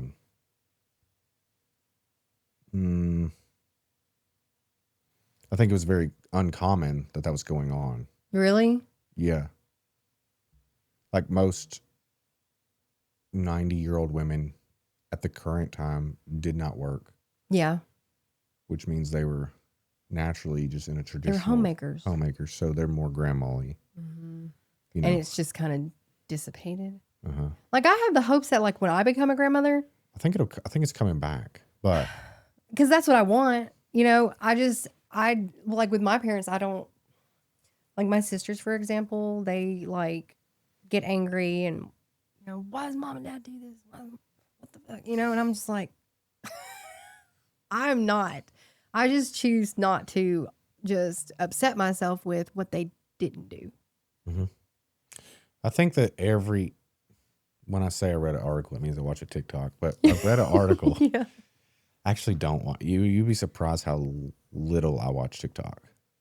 For somebody that even like I post or whatever, like. Do you post every day? I was posting a lot, but like, I post the podcast clips, and I was posting a lot, but like, I'm talking about like under 3 or 4 minutes a day. I'm not on there a lot. Yeah. But it said that every child comes to terms, like they hate, they love their child, their parents, they like idolize, then they hate. And then they come to terms with at some point that they just did their best. And maybe I'm the oldest, so I'm there Correct, already. Yes. Which I came to terms early 20. Yeah. Probably is when I was like, he tried as hard as he could. Yeah. Like he didn't know any better, Right. Yeah. And now I'm looking at, the older you get and the more you're a parent, you're like, they were just winging it. Literally. You know what my son said to me? So I was still in PHP at Freeman whenever he said this to me. So he was 16. He's 21 now. So he was 17. And he was like, Mom, because I couldn't understand. I couldn't wrap my head around like I literally have been gone for a long time. I mean, he saw me. I'd pop in here and there, but I wasn't ever like far away. I just stayed away from him because I scared him. And I know that, and I knew that. I saw it. And when I saw that one day, I just was like, okay. I was on meth and lost my cool. So I just, with Russell, I remember him saying to me, Mom, this is your first fucking time being a mom. This is your time, your first trip around son too.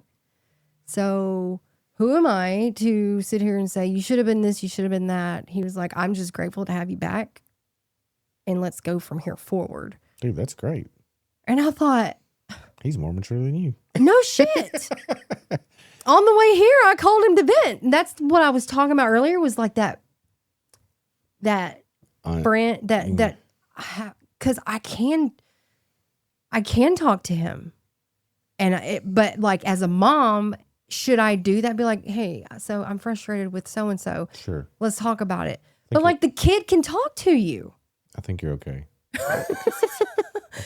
He's an adult now, so I don't know. That's a healthy giving, taking relationship. That's fine. Okay. I don't know. I think it's fine. Me and my mom,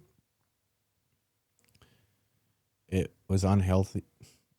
It was unhealthy for other things, but like when it came to like conversations, depthful, like knowing the other person's soul, it was there. Mm-hmm. It was there from very early on. Like, and it's probably like why I am the way I am, and like can interchange with people and like, especially older people. Mm-hmm. But it was unhealthy for her because when I was born, I think from looking at it, it's like she became Matthew's mom. Yeah. Like there was no longer her. Yeah. And then there were times where I would have to step in and be like, this we can't do. You can't enable me anymore. Yeah. So like, Mm. yeah. Because she would just, I mean, she almost lost her marriage over like. My dad ended up he got a restraining order on me because he couldn't say no to me. He couldn't. Yeah. He couldn't. He still can't. She would like, I mean, when I was in Manchester, I was working over the road. She would like manage my money, and she would like, I would get off on Thursday out of Atlanta. I worked on the road or wherever I was, North Carolina. I'd come home and like she would already have removed my money and left me some money. Like trying to make sure that you stay on this path, but not letting you grow and learn. And then like I would disappear. I wouldn't show up for Thursday to Sunday. I would show up at the house at midnight. She would have like a cooler packed with all my food and like, Bless her. That's and then Mama, you're doing too much. And I would sleep for I would try to attempt to sleep for 2 hours, get in the truck and drive. You know, I've been up for 5 days. And I mean, that was like, that was not crazy enabling, but like, it was. It's a lot of coddling.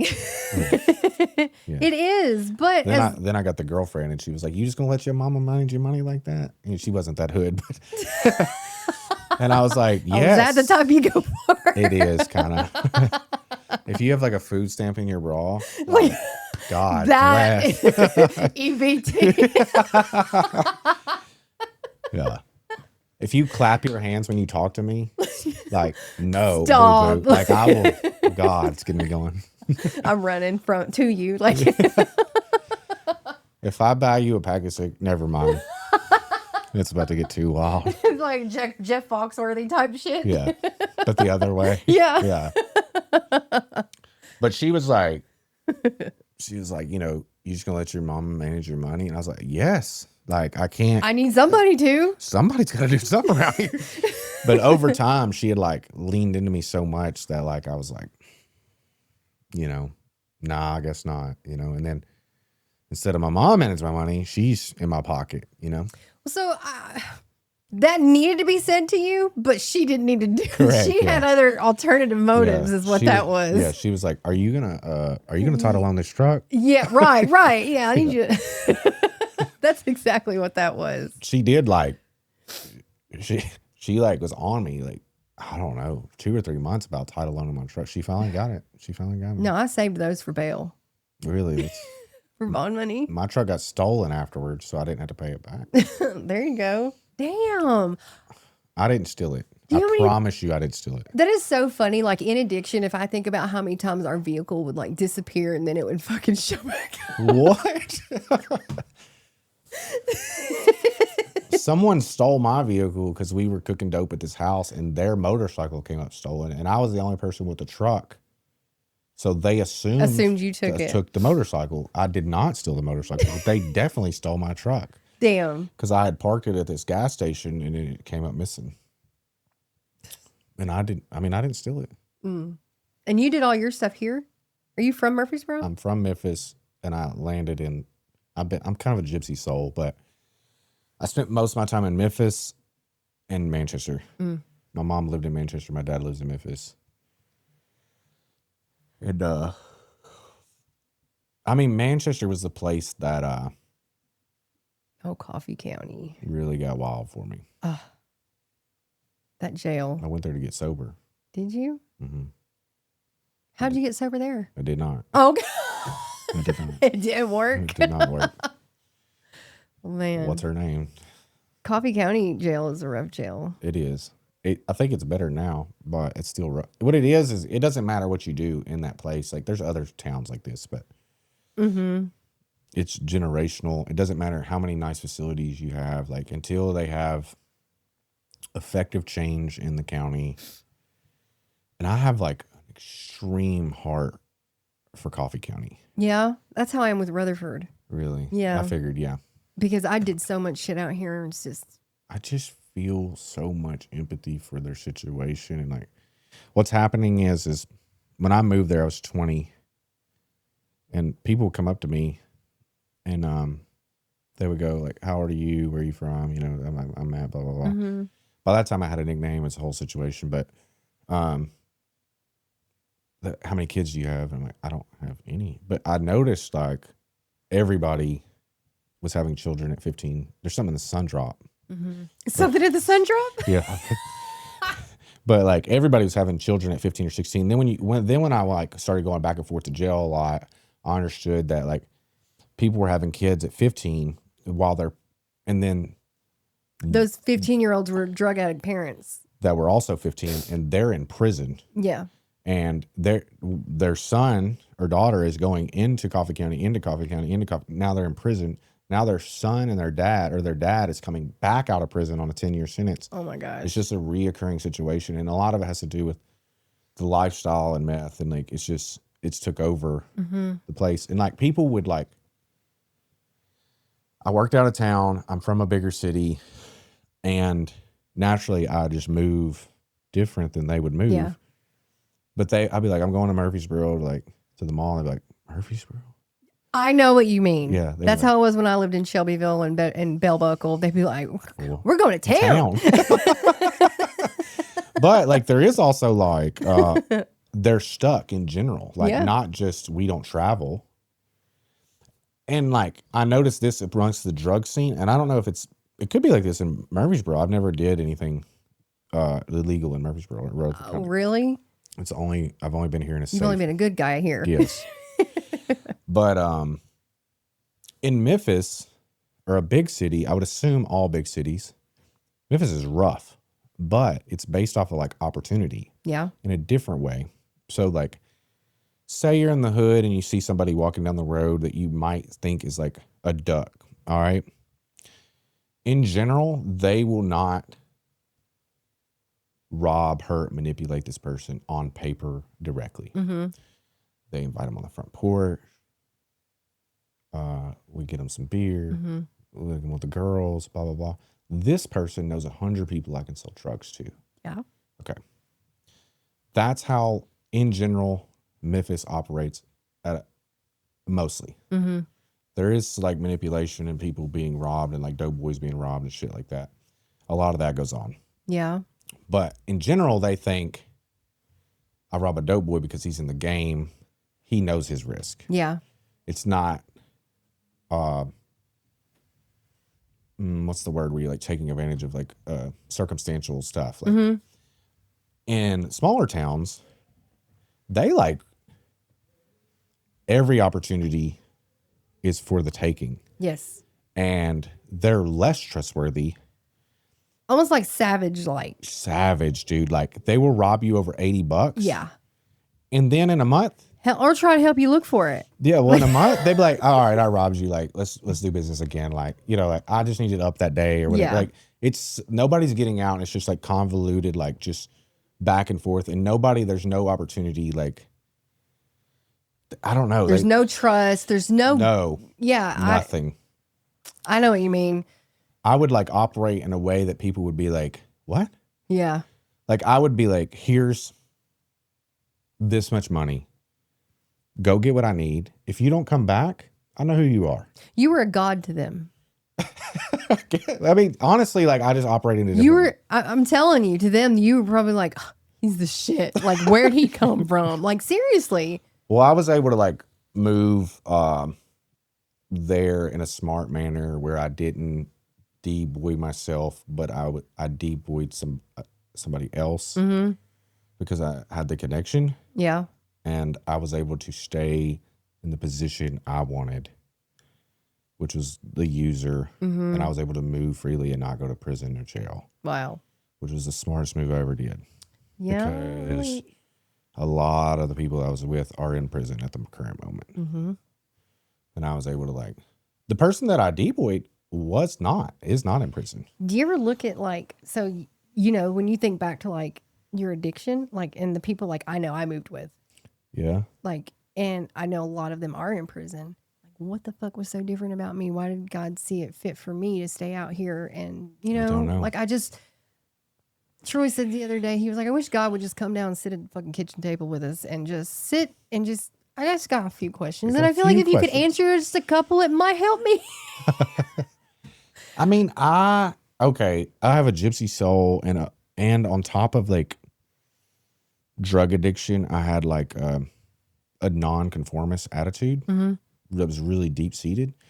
And there was a time where like people, I'm sure you went through this, where like I had shifted into a space of where people were like, you're not coming back, buddy. Like people were verbally, emotionally being like, nah, you ain't coming back. You know? You're bad. Yeah. Yeah. Like you got it. You got the itch and you can't get it off you. Bad. But deep, real deep. Like I had like desperation and knew that I was never going to get out. And I had accepted that. But way spiritually deep, I knew that I would be doing what I'm doing at the current moment. Really? Yes. You asked me 5 years ago, where did I see myself? I remember saying this to Eric Farmer, dead in a ditch somewhere or in prison. I had so many overdoses and I had almost accepted it. Engagements with God and where I had not died. That I did arrive with the God complex, but like I also knew that something more. So you knew you had purpose. You knew you had a reason. You knew. I didn't know what it would look like. I don't know that I ever really thought that deep into it. I think I was such in survival mode all the fucking time, like trying to like, cause my ex, like, he was so toxic. It was bad. Bless you. I thought you were about to sneeze. I've heard something about your ex. Name? Terry. Yeah.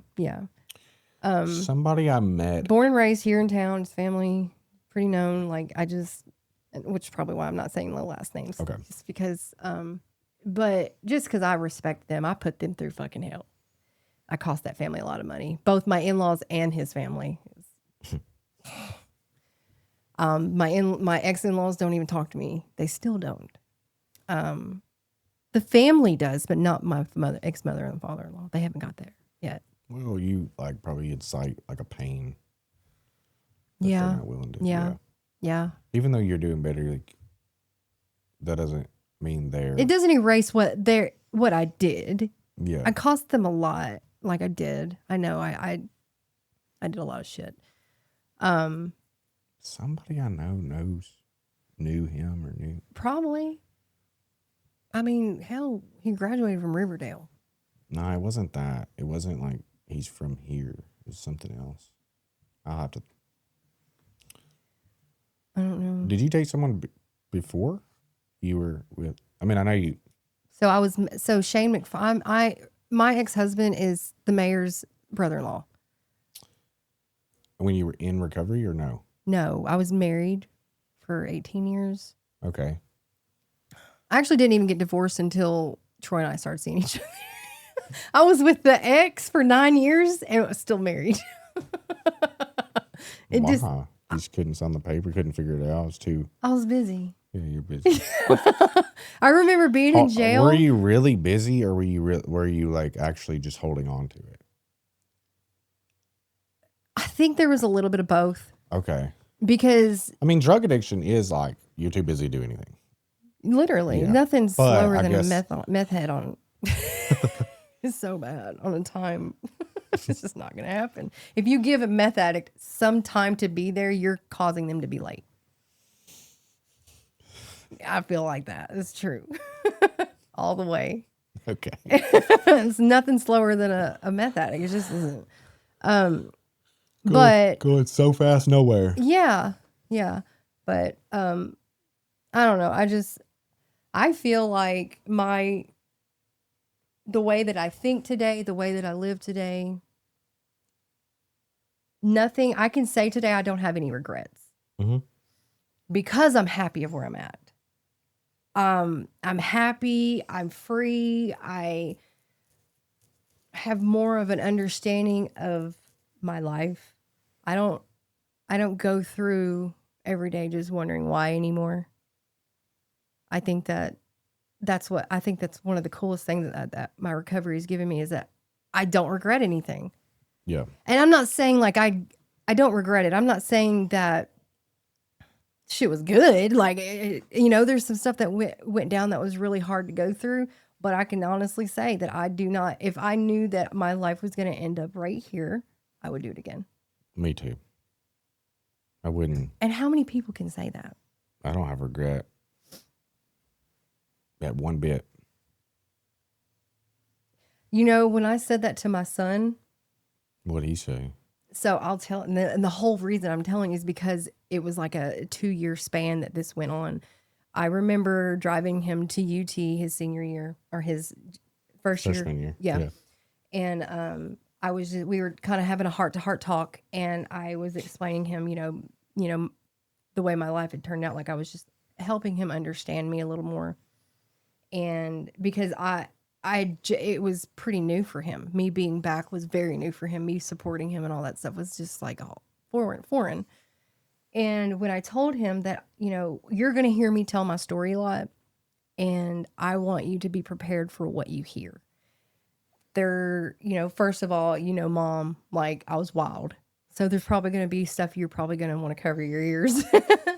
But you will hear me say that I don't regret my past. When I say that, am I saddened by some of the things that I missed out on with him? Yeah, absolutely. Of course. That's my baby, like that's my kid. But I don't regret it because of where I'm at today. And I don't feel like I would be where I'm at today had I not experienced all that the way that I did. Yeah. And the way that I learned. And I feel like all of that shaped me to be the person that I am today. And it helped shape how I think and stuff. So with that, when he heard it, he was just like, what the fuck? It hurt him, but he did not show it. He was like, and Russell's that type, like he'll be like, okay. And even if he doesn't understand it, he'll give off the impression that he does, and he thinks about it. Okay. That's what I do. Yeah. So he did. Most of the time. About a year and a half goes by, and he's at home with me and Troy on a summer break. And then he comes and I think he was here. He had just heard my story, or he'd watched my podcast that I had just done. And, he came in and he was like, Mom, I need to tell you something. And I was like, okay. And he was like, do you remember when we were driving to school? And I was like, yeah. He was like, well, the conversation that we were having, I just now understand. And I was like, what? And he was like, well, you hurt my feelings. Whatever, you said you didn't regret, but I wasn't trying to say I don't regret not being there as your mother. That's not what I'm saying. And it took him a while to kind of understand that. Yeah. And whenever he finally came to it, he cried, and he was just like, it made him realize what an anomaly that we are. For us to be here. The power that we actually, as people in recovery and in doing it in the position that we are, we do possess a lot of power. Sure. How we move throughout the day does matter, because we've got people watching us. We inspire people, and I'm not saying that we are responsible for their actions, but when we live by example, there's something to say about being careful about how you move. So I think that it helps me to be more mindful of how I speak, act, handle certain situations. Listen, drug addicts are the most watching, judgmental, hypocrisy-seeking people you'll ever meet in your life. I mean, I don't know how many meetings I've sat in and they go, oh, well, I was at a meeting and this happened and never came back. Or I judged the situation. Or I went to this church and they said this to me and I never went back. Yeah. Yeah, like they are judging leadership a lot. So like how do you show up? It's like, very, very important. I feel like I have to I think there's a line of humanization of yourself and because that has to be there, or what'll happen is, this has happened in my life, is like people have idolized me, and even though I would be like, I don't want this to happen, I see this happening, but I'm going to fail you. Yeah. I would fail those people and it would crush them. And then we would have a strained relationship. So I think I lead more with humanization now than ever. And somehow we remind them, like, look, don't forget I'm human. Yeah, I fucked this up. All the way up. Yeah. Like, it's almost, I wonder sometimes, I never really thought about it like this, but I wonder sometimes if I'm in a conversation with somebody or in a group and it's prestige people or whatever, I wonder if, because I'm always that wild card person that will say me too the craziness. And I don't know, maybe I'm wondering now that I'm about to say it, I'm wondering if I do that to go ahead and set the scene to prepare them. Probably. Because I don't know what the hell's coming out next either. You know, that type thing. Yeah. This helped me is like, I've sat at the table at lunch, at business meetings with people that are equal or above or like professional people, you know, and like I've learned that I'm not there like selling them my program. I'm there because they're a human and I'm a human, and we're just barely figuring this out together. Right. Yeah, and I just like I rarely even speak about what I do. I just talk to them, and they're like, a lot of times what's happened is people like come to tour and like somehow we're sitting there 3 hours later and like, I was supposed to be, and I'm like, well, I'm sorry. That's good though. Yeah, I just like, I get lost in the human side of it. I think but I think that's a beautiful quality to have. Yeah, it is. And it's probably really healthy to have. Which Jolie, it took a long time to come out. But you were with Jolie that day, right? Were you with Jolie? Where? When she came to tour a long time ago. I haven't ever toured. It was Lydia. Okay. Got it. That's crazy to say I haven't ever toured. I've never toured the other way. Ours? I don't need to. You don't? No. You trust it? I do. I didn't forever. In my mind. Or I did. I haven't always. Yeah. Yeah. Yeah. Me and Troy, like during that retreat, which I had already came to terms with, but the retreat did help us in our relationship and how the trust. Yeah. Yeah. He came home telling me about it. Yeah, it definitely not helped. everything, but he was like, I like old Matt Cole. Yeah. Yeah. You know? But you have to think like I thought like Sam thought when he first came to in town. Yeah. Okay? And I'm these people are me. Yes. And like an underserved and underappreciated community that aren't seen and validated and that can be manipulated. So I'm protective. Yes. So like on paper, like Troy, John, like when it was happening, it was just, everybody was so young in recovery. And I just wanted to make sure. Well, yeah. It wasn't like I thought anything. I thought, they're going to stumble through it just like everybody else has. Mm-hmm. But I was just cautious. Mm-hmm. And then the whole, it took me a while to understand, like the whole not having beds in Tennessee deal. Mm-hmm. Mm-hmm. And I was like, well, that on paper isn't very good. Mm-hmm. But I understand it now. Mm-hmm. If Tennessee was doing their job, we wouldn't have had to do that. Right. And I also participated, even though I didn't want to. But I had to because I care about these people, you know? Yeah. So like it took me a long time to understand. And like once I understood Troy's heart, Mm-hmm. it helped me trust him completely, you know? Yeah. Yeah. And I think that was amazing for y'all. It was. And also I've watched him do things wrong and people come to him and he go, okay, I didn't know I was doing it wrong. Right. Yeah. Right. Which is great. Like, Right. I've done that, you know, like that's super important too. It is super important. Because it's so easy to move the wrong way in what we do. It is so easy because you can, not meaning to you, think with your heart, not your head. Or yeah. We're in recovery. I've been afraid to do treatment, even though I've been approached like, I don't know, 7-8 times maybe. It's different. Yeah. I just don't want to be involved in like anything that I don't believe. I don't want to be involved in anything that I have to be unethical to survive. Yeah. And I think that I also don't want to do it unless I have the money to do it. Right. Because I don't want an investor having anything to do with how I'm making business decisions over people's lives. Yeah.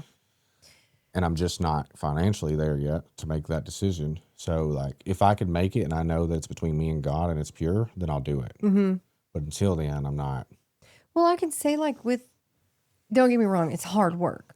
We all know that. Okay. Yeah. But with the different like levels that we've added throughout the years of care, it wasn't like we weren't having to move mountains to do it. And there's something about that.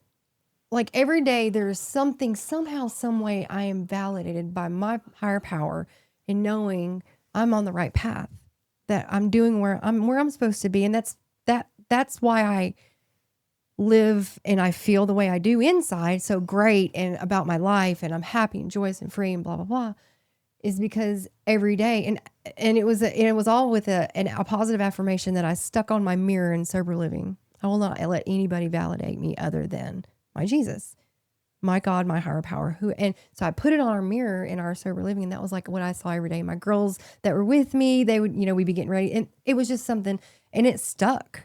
And and I tell my girls at my program, I'm like, you guys need to do positive affirmations because that shit works. It does. It absolutely, it was so effing cliche to me. I was just like, whatever.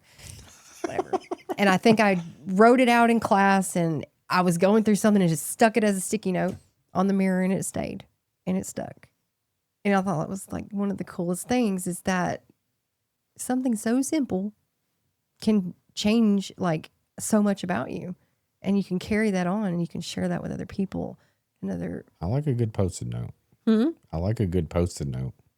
Mm-hmm. Back in like 2017, 18, I had them everywhere, dude. Or you could take like a magic, or not a magic marker, but a dry erase. And write on your mirror. Some of my girls do that. Yeah, I know someone who does that every week. It matters.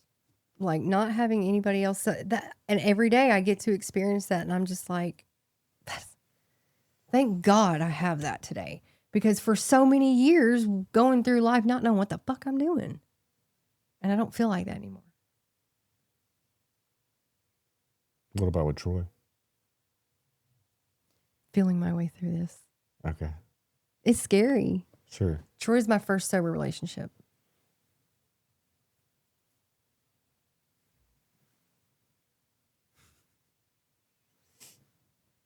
So it was. I think going through what I've just went, my first sober relationship, 10 years, 11 years. I think it's just like, it's okay. I don't have regret. No. Yeah, like no matter what. Like for years, like I prayed and even though I was uncomfortable, I still had the answer that I was supposed to be there. Mm-hmm.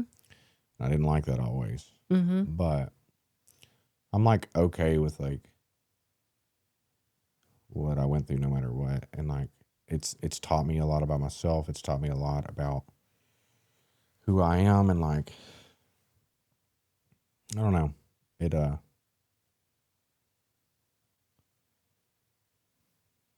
it's definitely different. Like sober relationships are different. I can't believe that he's my first sober relationship. You didn't have any relationship prior to. So I got married. No, in sobriety. No. I don't know if y'all remember, but I worked for Hustle. I know. I know. And I was in a relationship. So when I went into recovery, I was in a 9-year relationship. He went into Cumberland Heights 2 days after I went to Mirror Lake. He rich, huh? And my ex-husband and his, like, I regret one thing: never going to Cumberland. just to say I did it. Yeah. That would have fixed me. Yeah. I mean, I got a damn chef. Even though the first 16 days of treatment for me, I didn't even eat, so that wouldn't have fucking mattered. But at all? No. And that's when I learned about how much food messes with your mental health. It does, yes. I didn't realize that because I sunk so bad into a depression. It was awful. That's when I cracked open the Bible and I started reading the Bible every single day. And that was like the only thing that kept me there, because I was like, I mean, like every except my 2 feet were planted inside the door. Like every other part of me was out that door. Gone, yeah. It was awful. I think if I had any advice for a sober relationship, it's like, for any relationship, it's like that any conflict has to do with being 1,000 miles apart from each other, and it doesn't have to do with the conflict. And however you can get back together, like, and not be so far apart, is what matters. The connection. Correct.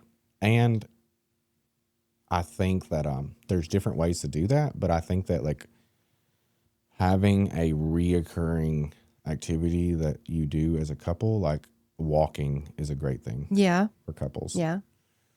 They're actually do you know who Phil Herndon is? Mm-mm.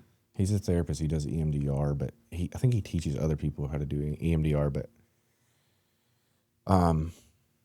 so EMDR was created because I thought EMDR was like foo-foo. Like, yeah. I thought it's like, what? Yeah, it sounds crazy when you describe it. It's like, are you kidding me? It's effective and it works. Right. Yes. I've never done it, but you should do it. I probably should for the traumas that I've, especially the most recent ones. Do that for Troy. Yeah. So this lady that worked at a college, she was a professor. She gets really mad at her colleagues one day. She goes to her car. She throws her keys in her car. She starts walking down this trail, like at the college, and she's mad, like hornet's nest mad. And she's like, I'm going to stay mad. Instead of like trying to get rid of it. She realizes that she can't stay mad. And that she also realizes her eyes were moving left to right. Okay. So she goes to like Yale or Harvard, like this other professor she knows, and that knows lots about brains. And she was telling him the story, and she was like, why were my eyes moving? And he said, well, you're having bilateral stimulation. Okay. So they started to practice bilateral stimulation in different ways. So it's hard to do therapy while walking, but they started to like using pencils, stuff like on people's knees. So now they have these paddles you hold in your hand, and they vibrate at unsystematic levels. Like it goes left, right, but it could go left, right, left, right. Like you can't time Predict it. Yeah.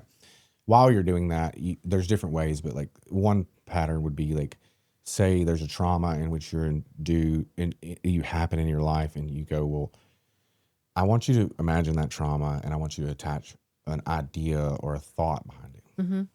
Most people would say, I'm trapped. Okay, we're going to try to hold those together. And they were like, close your eyes, and you're going to try to hold them together. And while you're doing through this, I want you to gauge like at different times how hard it is to hold them together while you're doing it. Yeah. So like maybe like 42 seconds, he would go, well, what's your number? You go, 8. Well, what do you notice? It's hard to hold them together.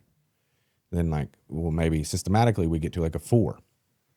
And then do you feel like, how do you feel about it? You're like, okay, well, I feel it's really weird that I couldn't hold them together. It was almost like I can't hold the memory. Yeah. Okay. Then they would attach a new idea in that memory. So like, I feel safe. Yeah. I feel okay. Like the opposite of what it originated from. But you pick it. Okay. It would be how you perceive. Okay. So then you're doing it and you notice that you can hold them together better. So this is one way to do EMDR. Yeah. Okay. After that, I had processed like doing that. I was like, damn, dude, this shit is like, Right. it works, you know? Yeah. Well, he had told me something during that I don't know if he thinks, I need to ask him if he thinks or people that do this work, or they're like scientifically trying to prove it. They think that since we quit driving approximately 80 years ago, or started driving and quit walking, Yeah. that neuroticism and mental health disorders have increased because we're no longer walking, we're driving. Oh. So there's no way to like, we're not working it out. So like in a marriage or relationship, it's great to like, you might not even say nothing, but right. you might be in an argument that day, but like maybe you're 30 minutes in, you go, I didn't like the way you talked to me. You know? Yeah. It made me feel a certain way, you know, like, but like, it was kind of weird that it correlates with people's mental health problems, like depression, anxiety, overthinking, like the walking. That's nuts. Fixes it kind of. It's like your brain like takes out the trash kind of like, cause it's moving left or right. It's kind of like, you know, those little things that that it's. I don't know if that's bilateral stimulation, but like it could be that thing that goes back and forth. Yeah. Almost like, you know how you're saying like whenever you're going through something and you're walking, like if that's doing that and you're talking in the room, like if that's the I don't know. It just, that made me think of it. The somatic therapist I go to, when we talk, he's got all little tricks up his bag. Yeah. He's a weird ninja, but he makes me talk to him, and like rock my feet. So it's hard to like learn to do it, but like toe up, heel up, toe up, heel up. And like, once I get like kind of going, like I'm able to like do it, he'd be like, what do you feel in your body? So like, this is like me doing bilateral stimulation, but it's like removing my brain, partial of my brain. So like, I would be like, well, I feel excited or I feel fear, or, you know, and then he'd be like, well, what about, you know? And like, we'll be doing that for like 20, 30 minutes. That's crazy. Yeah, it's weird shit. No, yeah, that is it's really weird, weird, but but yeah, it's super interesting. I like weird shit like How that. have I not made it to therapy? I just don't even understand that. That's crazy. I would say, I did marriage counseling. I've done that. Like a religious thing? Yeah. Yeah. I would say that it's fairly normal to be at the year sobriety you're at and not have been in therapy yet. Okay. I've attended therapy my entire life on and off, but because I have anger problems. And, I don't know why I can't see that. it's in there. The problem I have understood later in life, like recently, which is why I'm in the situation I'm in, that it's not anger problems, it's boundary problems. Mm-hmm. Like, What do you mean?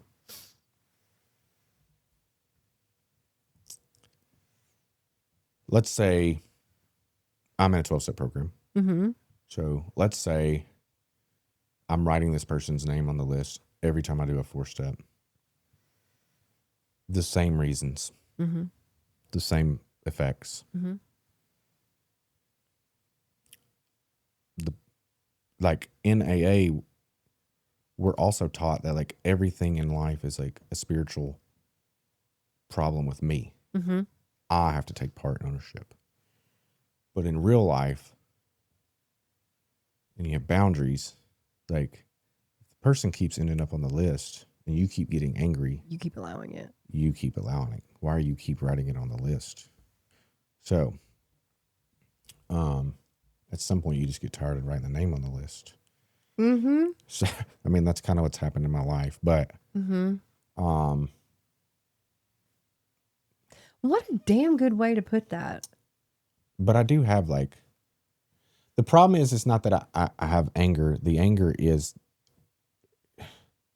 I hate to use the word justify just because of like the communities that I'm in, but like, the anger is like, how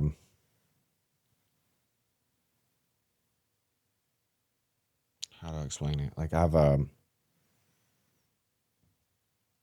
put up with so much, I've reached my limit, and then like I don't know what to do with it. Instead of having the boundaries on the front end. So like, it could be a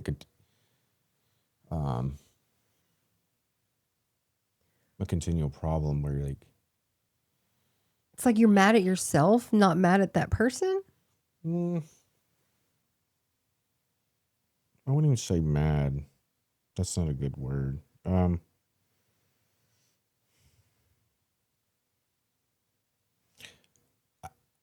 Like you don't see the anger because naturally I'm not like an angry person. Right. I'm not yelling at traffic. I'm not in an argument with a clerk. I'm not in an argument on the phone. I've never been in an argument with somebody that I do business with.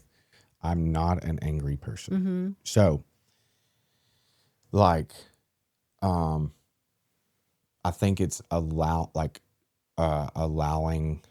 it's, I think in this circumstance, it's like the value that this person has, not the value they have in my life, the value I allow them to have in my life over me and my perception of me. So like, then when that's skewed, I find it unjust. I find it like, I'm married to you and you think this about me? Yeah. Yeah. And then I'm like, I feel, well, I'm not like, I'm usually not going to shove it down. I'm going to say something about it. And that could cause like conflict. Yeah. You know? And then like, depending on who you're with, they're either throwing gasoline on the conflict, or they're running from the conflict, or they're securely talking about it. Yeah. And those things can be interchangeable in a relationship of all kinds. That's what I was just thinking. Like I was like, it's ever changing too. Yeah, like, sure. Yeah. Like it doesn't matter. It depends how you talk to them that day or who they are that day. And like, who's done fucking pissed them off already before you came in the door. yeah. But like the boundary would be finding like, this person shouldn't have this much value isn't the word. Control over the value of my life, which is a boundary problem, which is a self-worth problem, not an anger problem. The anger is like the symptom. That's the easy way to like even, it doesn't even get it out for you though. No.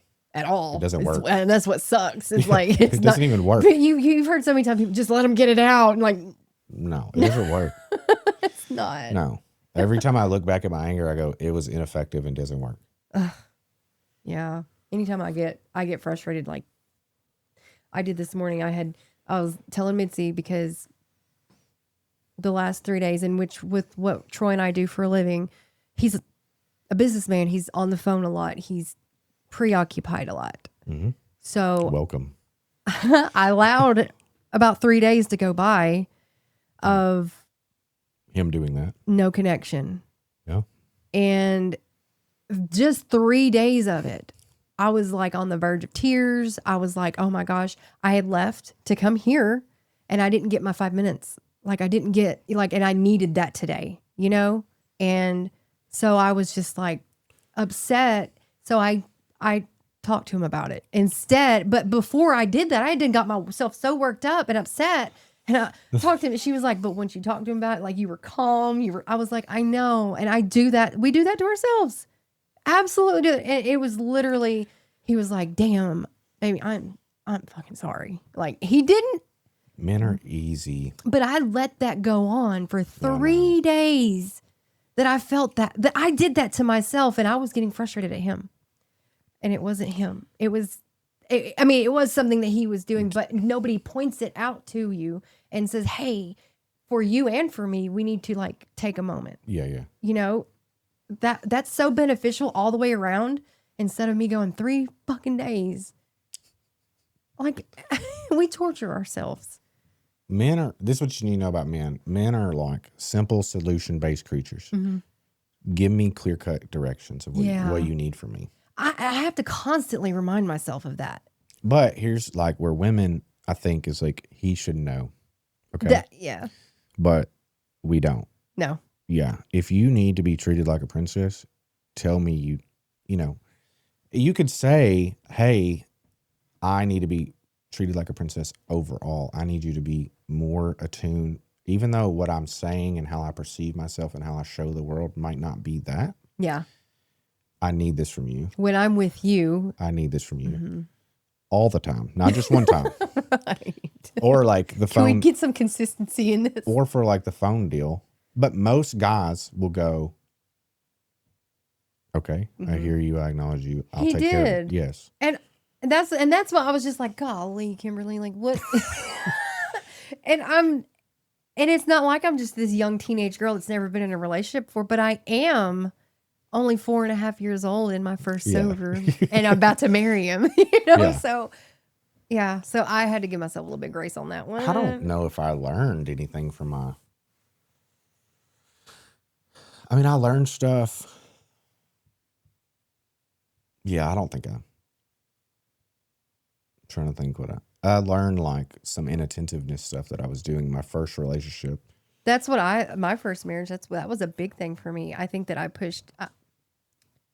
I contributed to the distance that was between us because I was putting my dad first because he was going through my mom and his divorce, my mom and him divorcing. And so I was like, always, where's dad? What's dad doing? Also worked for him. So it was like putting other things before your marriage. Okay. And I struggled with that like for 5 years in our relationship, and my current relationship or whatever, but past, current, whatever. whatever it is. We don't have to have a name for everything. It's wild right now. Just write it out. But I can look back and acknowledge I can't fix what happened. Mm-hmm. But in my life, I had never been sober before. This is the first time I had ever touched success in my life. It's the first time I ever had a relationship with God. It's the first time I ever was able to be free of drugs and alcohol. And I felt as if I worked for God, I owed God, and I owed Alcoholics Anonymous. And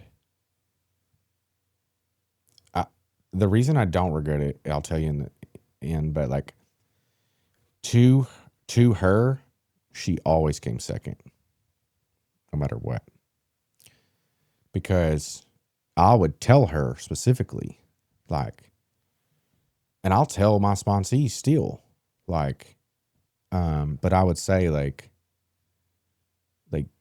if I don't have this, then I don't have any of this. Right. And like my addiction isn't particularly like her addiction. So I know what comes at the end. Yeah. Like, and it's fast.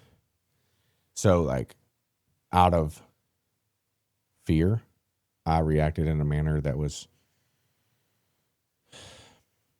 purposely inattentive. Mm-hmm. It wasn't, I was just not acknowledging it. Yeah. But like people, your partner will like, I knew that like sometimes they won't say it, but they'll pressure you. Well, you don't have to go tonight. Well, do you want to stay in tonight? And then sometimes they can bicker and nag and say, I want you, you know, like, I'm tired of you, you know, and like, I was so rigid that I was just like, figure it the fuck out. And that was hurtful. Yeah. But I do know, this is why I don't regret it. And I overshot the mark in recovery a lot. Mm-hmm. Like in general, I overshot. But everybody that I got sober with, there's people that I got sober with a year later, but the people that I got sober with, the couples and the people and all those people have dispersed and got high and drank and all that stuff. Yeah. I'm the only person left. And Wow. I might have overshot the mark, but I didn't undershoot it. And I hurt her along the way. So unintentionally. Yes. But I didn't know what I was doing. Right. Yes. Right. And But I got to a place in life around 7 years where I had felt like I had paid my debt. Yeah. And I have paid my debt. And I am a part of a recovery community. And I feel that I like pay it, but I've paid like You paid the piper. I paid the huge deal of it, you know? Yeah. And I'm a part of a home group and I serve at a home group and but I didn't I do that because I want to do it, because I'm free to do it. Yeah. Yeah. Not because you Have to. right. Yes. I do think that there's something about like, it's almost like we have to trick ourselves. Yeah, for sure. Yeah. It's a little bit of trickery going. Yeah. And that's crazy. Like the mind is so. Some of y'all's recovery is like, it's different, but it is like you, John, I don't know about yours too much. You, John, Troy, like it's different than mine. Mm-hmm.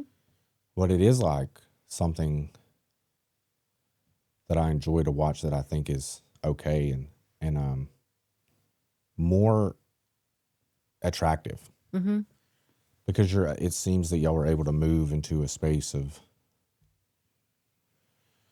longer term recovery quicker, where I was more tied to the floor of AA for a longer time. Yeah. And I had to unchain myself. Yeah. And I had to like trick myself. I had to be tied to the floor. And that saved my life. But like y'all seem to be more changing and inner, More, I try to evolve. It's so funny that you said that, because on the way here, I'm just now coming to, because I felt judged because I don't work like an AA program or an NA program. Yeah. In the beginning, I was a meeting maker, went every day. I was known as that. Had a sponsor, but I never made it past the third step. And I don't know if it's because I didn't get a sponsor till I was like a year, 8 months-ish. Yeah. I don't know what it was, but I don't know if it's an ism in me, but I could not get the step. I couldn't get them to flow with me because I was already enough past using that, like going back and talking about that in these, I don't know. It just didn't freaking make sense to me. So I had to find something that was going to work for me. And I literally, that's, animals have come into play with me. My family being more family oriented for me. My spirituality, I do not have to go to church every week. I don't. But I'm more close to my higher power today than I ever have been. I continue to share my story with everybody. I tried to encourage, I don't care how you fucking get there. Just get there with a heartbeat. That's literally what I tell people, because they're like, I can't do this, I can't do that. And I'm like, stop thinking of it like that. If you keep, and then you putting limits on yourself, like, don't do that. I was like, if you would just because for us in recovery, we were out there, we were rebels without a cause, and we didn't follow any rules. So how the fuck are we supposed to do that in early recovery? So for me, that's what I was thinking. And I was like, I can't. Like, I just couldn't. And by the grace of God, I've like figured it out, like for me, what's going to work for me. And that's what I try to tell people, like, try everything you can, whatever path that is, try it, whatever it is, and try, and I just don't want to ever make anybody feel like you have to do it this way, you have to do it that way, you're not going to live. I think the longer I've stayed sober, there's a few things that I've realized. One is the relationship with me, others, and God is what matters. Like, where do I fit on the map today? Mm-hmm. There's been times where I've been better with God, but not okay with myself. There's been times, but like being aware of that and being able to be, okay, well, my threshold for this is like, this will change at some point, but I can't like sit in this pain forever, that part. The longer I've stayed sober, I've understood that I'm still, this is kind of weird thought, but I'm still the same person that did all. I did not. Yes, I was drug induced, but a lot of my behaviors are the same. I'm the same person. Yeah. And I'll still fucking pull out the gas can and burn that lady down. I'll still fuck you up. I guess. Yeah, like I know that's in me, and for me, it absolutely is. For me to go, no, I'm not him anymore. I'm beyond that is very short sighted and not acknowledgement of who I am. It would be like, it could be super detrimental. But it's like, no matter even if it's who you are, like it's still a choice. Correct. Yeah, I have a choice, but Yeah. I have of that which like, route you're gonna. correct. Yes, but like losing like sight of like, oh, I'm this new creature that doesn't have this in me, and I'll never return. Yeah, Like, right. yeah, I'm human. Yeah. Yeah, that, and the longer I've been sober, the longer I've acknowledged that. Two things. One, like I've really come to understand, like, this is weird because I'm in AA, but like the more I've really understood like who Bill was and the alikeness, I also understand more of like the lady that like fell by the pool and like drank once, or not drink once, but like the at-home mom that like hid alcohol in her like laundry baskets and drank for 5 years and like hid it from everybody. Like I can understand that person way more the longer sober I get. I can understand how she feels and the emotions, and like I can understand that the alcohol and the drugs were the solution and not all the drama that came with it. Yes. My life was like, I came into recovery with like a fully dramatized life. You know, I had 2 gel sandals on that didn't match. I was in white, you know, I didn't have, you know, I just didn't have, I mean, I had been living on the street for almost 2 years, you know, like compared to this lady, we're not on the same planet. Right. Yeah. But the longer I've stayed sober, I've understood we have the same thing. Yep. Yeah. I was at court yesterday in Rutherford County because I do A lot. my shit. I love it. I'm actually gonna be going to school because I want to get my law degree. Okay. So I'm really excited about that. But I was in court yesterday, and I was in Judge Trey McFarland's court, and I'm there all the time. So he sees me all the time, and he pointed at me and he was like, "Do you have a minute?" And I was like, "Shit." On a different day, a few years back, if that judge would have done that shit, I would have died right there. Yeah. I'd have been like, fuck, he knows. I don't know what he knows, but he knows.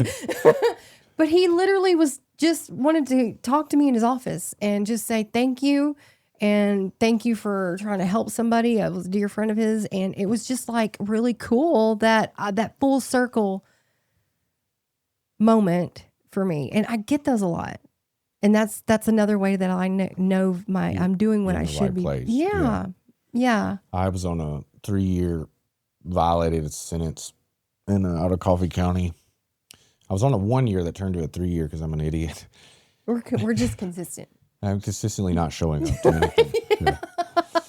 But I was on like 3rd or 4th step, and like I had reported to probation maybe 3 or 4 times with the worst probation officer in town. Her name's Liz Smith. She's an older lady. Everybody hated her. And I showed up for like maybe my 3rd or 4th appointment, and I was on 3 years, you know. Mm-hmm. And she says, I'd like to release you from probation. And I said, what? Me too. She said, I can just like feel that you don't need to come up here, and that your life has changed and you're just a different person. And I was like, in writing. No. Yeah. And we walked upstairs, and I think I had my 6-month chip on me or whatever, and I had met Judge Brock, which put me in treatment the last time, and I argued with him. I know Judge Brock. I argued with him in the courtroom, and he told me to sit the fuck down, pretty much. I was like, treatment's He's the one that don't even like, or was it Ledbetter that don't like braids in the hair? I can't remember. It's one of them. Ledbetter was more like strict. Yeah, it was probably him. So I go up there, and like I give him my chip, and like he was like super cool, and it was like a full circle moment. Mm-hmm. Yeah. About 6 months from then, they had like changed the locks on my stepdad had changed the locks on the house and all that stuff because and I said, hey man, like I have this van and I need to change the brakes. Can I come up there and use my toolbox? And he was like, yeah, I'll just leave the garage unlocked. I'll leave the house unlocked. You can just come. And I was like, he probably still doesn't know. The power that had over you that day, I was like, dang. Yeah. But you can tell when you see him and he sees me, like, he's so proud, you know. Oh, that's cool. Yeah. He's like, all my family's like, I think they're astounded. They knew like I had like something in me, like, but they're astounded at like the amount of success. I wonder, I might ask them next time I see them, my family, if they still have that, because they don't understand like the drug use, recovery. They don't understand it really. They support me in it, but they don't like understand like the way our minds work, or, you know, it's just. Do they understand that you're like a part of a huge company in the state of Tennessee? Oh, they definitely know that. Okay. Yeah, they definitely know that. But I wonder if they have that, you know, that fear that a family member will have, like they were fucked off for so long. It's like, because we know we're one decision, literally. You think you want to know if they think that? Mm-hmm. I would say it's you should ask them. I think I should, because I hadn't really thought about it, and wondering like, do they walk around with that fear because it was such a fear of did they want to answer the phone?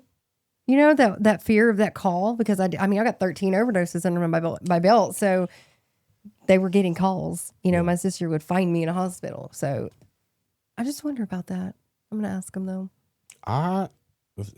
Luckily, like a lot of my overdoses, like I was such a gypsy soul and so off the grid that. If you did, they didn't call anybody? No. Yeah. I didn't want them to. Yeah. One time I was at my great aunt's house and I overdosed in the bathroom. I called the police. Ambulance comes over.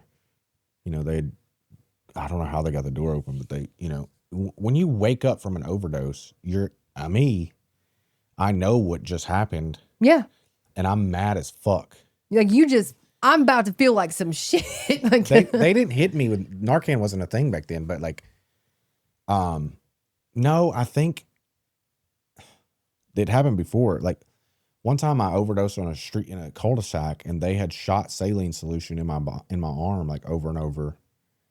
And yeah, I'm surprised they even stayed. What? but I was mad. Every time I would come out of overdose, I was mad because I felt as if they were coming between me and God. And I don't know. Like I just they were shooting you with salt water. Yeah, dang. Look, I helped a friend of mine. He came in through our treatment center. I used to use with him, and we were sitting at the farm the other evening, and I was getting ready to leave, and he started telling a story of when we were in addiction, him and I, and he was like, "How about that time you electrocuted me?" And I was like, "What?" And I looked at him, and they're all, "Miss Kim," and I'm like, I don't even know what he's talking about. And he was like, "The cow prod." He had overdosed, and Hi Kim was like thinking they shocked people to bring him back. So I took the taser. It was a cow prod, and I shocked him. He came back. Somebody we know, they were overdosed, and they threw him in a motel bathtub and like tried to throw ice on him, water and ice. Mm-hmm. And like he wouldn't come back, and they slapped the like shit out of him a bunch of times till he came back. Yeah. Weird.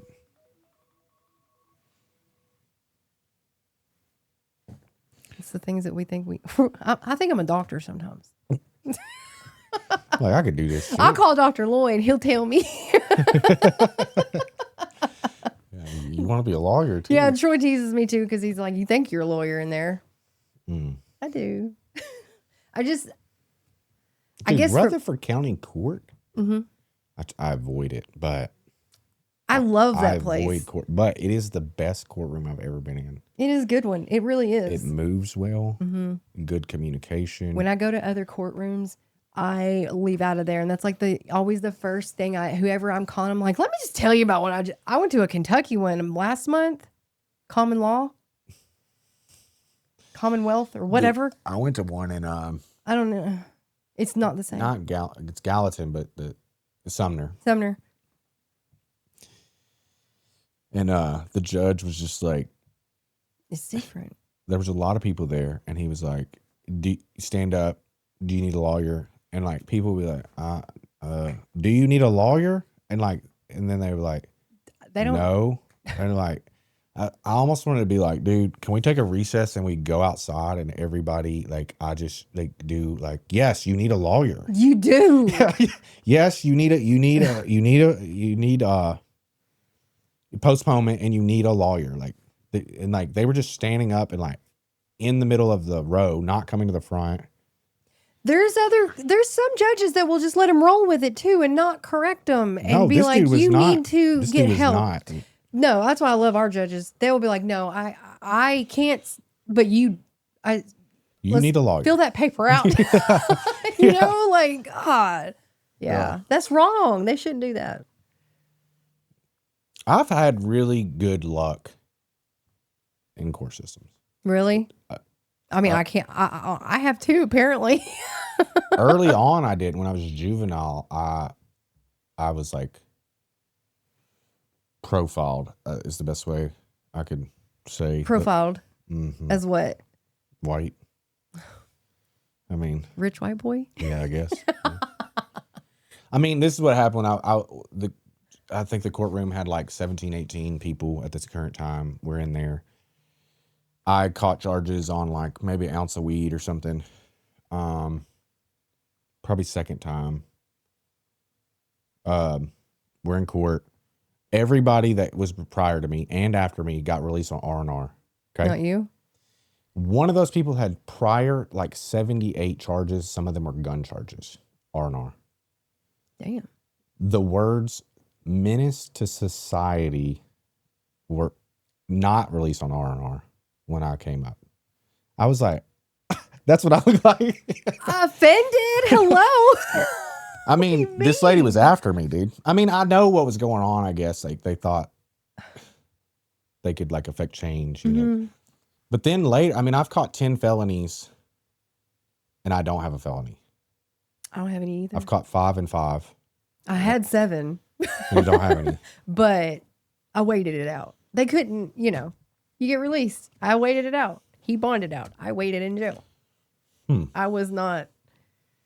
And then on my last one, I had a public defender, and he did great. Do you have people in your program that will call them public pretenders? Yeah, they do. There was a guy on the podcast. I get offended, and I'm not even a public defender. But I've got some friends that are, and they do work their asses They do. off. Most of them do. Yeah. Yeah. So I'm just like, There was a person on yesterday that the public defender did an amazing job. Yeah. Got him out of like a 20-year sentence. yeah. Yeah. There's some, and don't ever forget that like your sentence may not have shit to do with that attorney. It may just be your ass. It may just be you. You had a loaded weapon in your Like, lap. Like, you're going to jail. You shot into a crowd. Right. Yeah. Oh, I don't know. You're going to jail for 5 years, buddy. So, Minimum. Minimum. Yeah. Minimum. Yeah. Like you. That was one thing I avoided was any gun charges, which was probably the smartest thing I ever did. That was one of my first 7 felonies was a gun charge. Because my ex had, I had busted him in an affair. And then that night, I had packed my stuff and left and took my kiddo with me. But then I remembered she's across the street. So I was like, The girl. yeah. Okay. Because she was my neighbor. So I was like, no, if you want to come fix your family, you need to come fix your family. Like to the hotel, pack your stuff, come here. Because I didn't want to leave him across the street. Well, then he ended up overdosing in the middle of the night. And I woke up the next morning. He had been taken to the hospital because they'd found him 7 heartbeats a minute in the mulch bed. And throughout the night, I had passed out on Xanaxes. And so throughout the night, this was like the first time I'd ever been in jail. Throughout the night, he had been up pilfering, just doing the most, you know, and we had shrooms, we had like LSD, we had pills, I had all kinds of shit. Russell was sleeping on the floor on a pallet. So whenever he overdosed and they came and let themselves in my room, I'm laying there butt naked. My 3-year-old is on the floor and there's shit everywhere. Not good. No. So that was my first time ever going to jail. Caught 7 7 felonies and lost my kid the first time. And you're butt naked with the police. Butt naked. He was the cop. It was a black cop. And he was shaking my toe. When I woke up, I was like, "What?" Yeah, it was awful. All right, we're Yep. at the end. I appreciate you coming on. It was great. Yeah. For the last question is, what is your deepest fear? I think that my fears have changed throughout, right? Okay. My deepest fear now would be spending my remaining years with Troy and then him leaving me too early and having to spend the rest of it alone. I'm terrified of that. Okay. So that's a big fear of mine.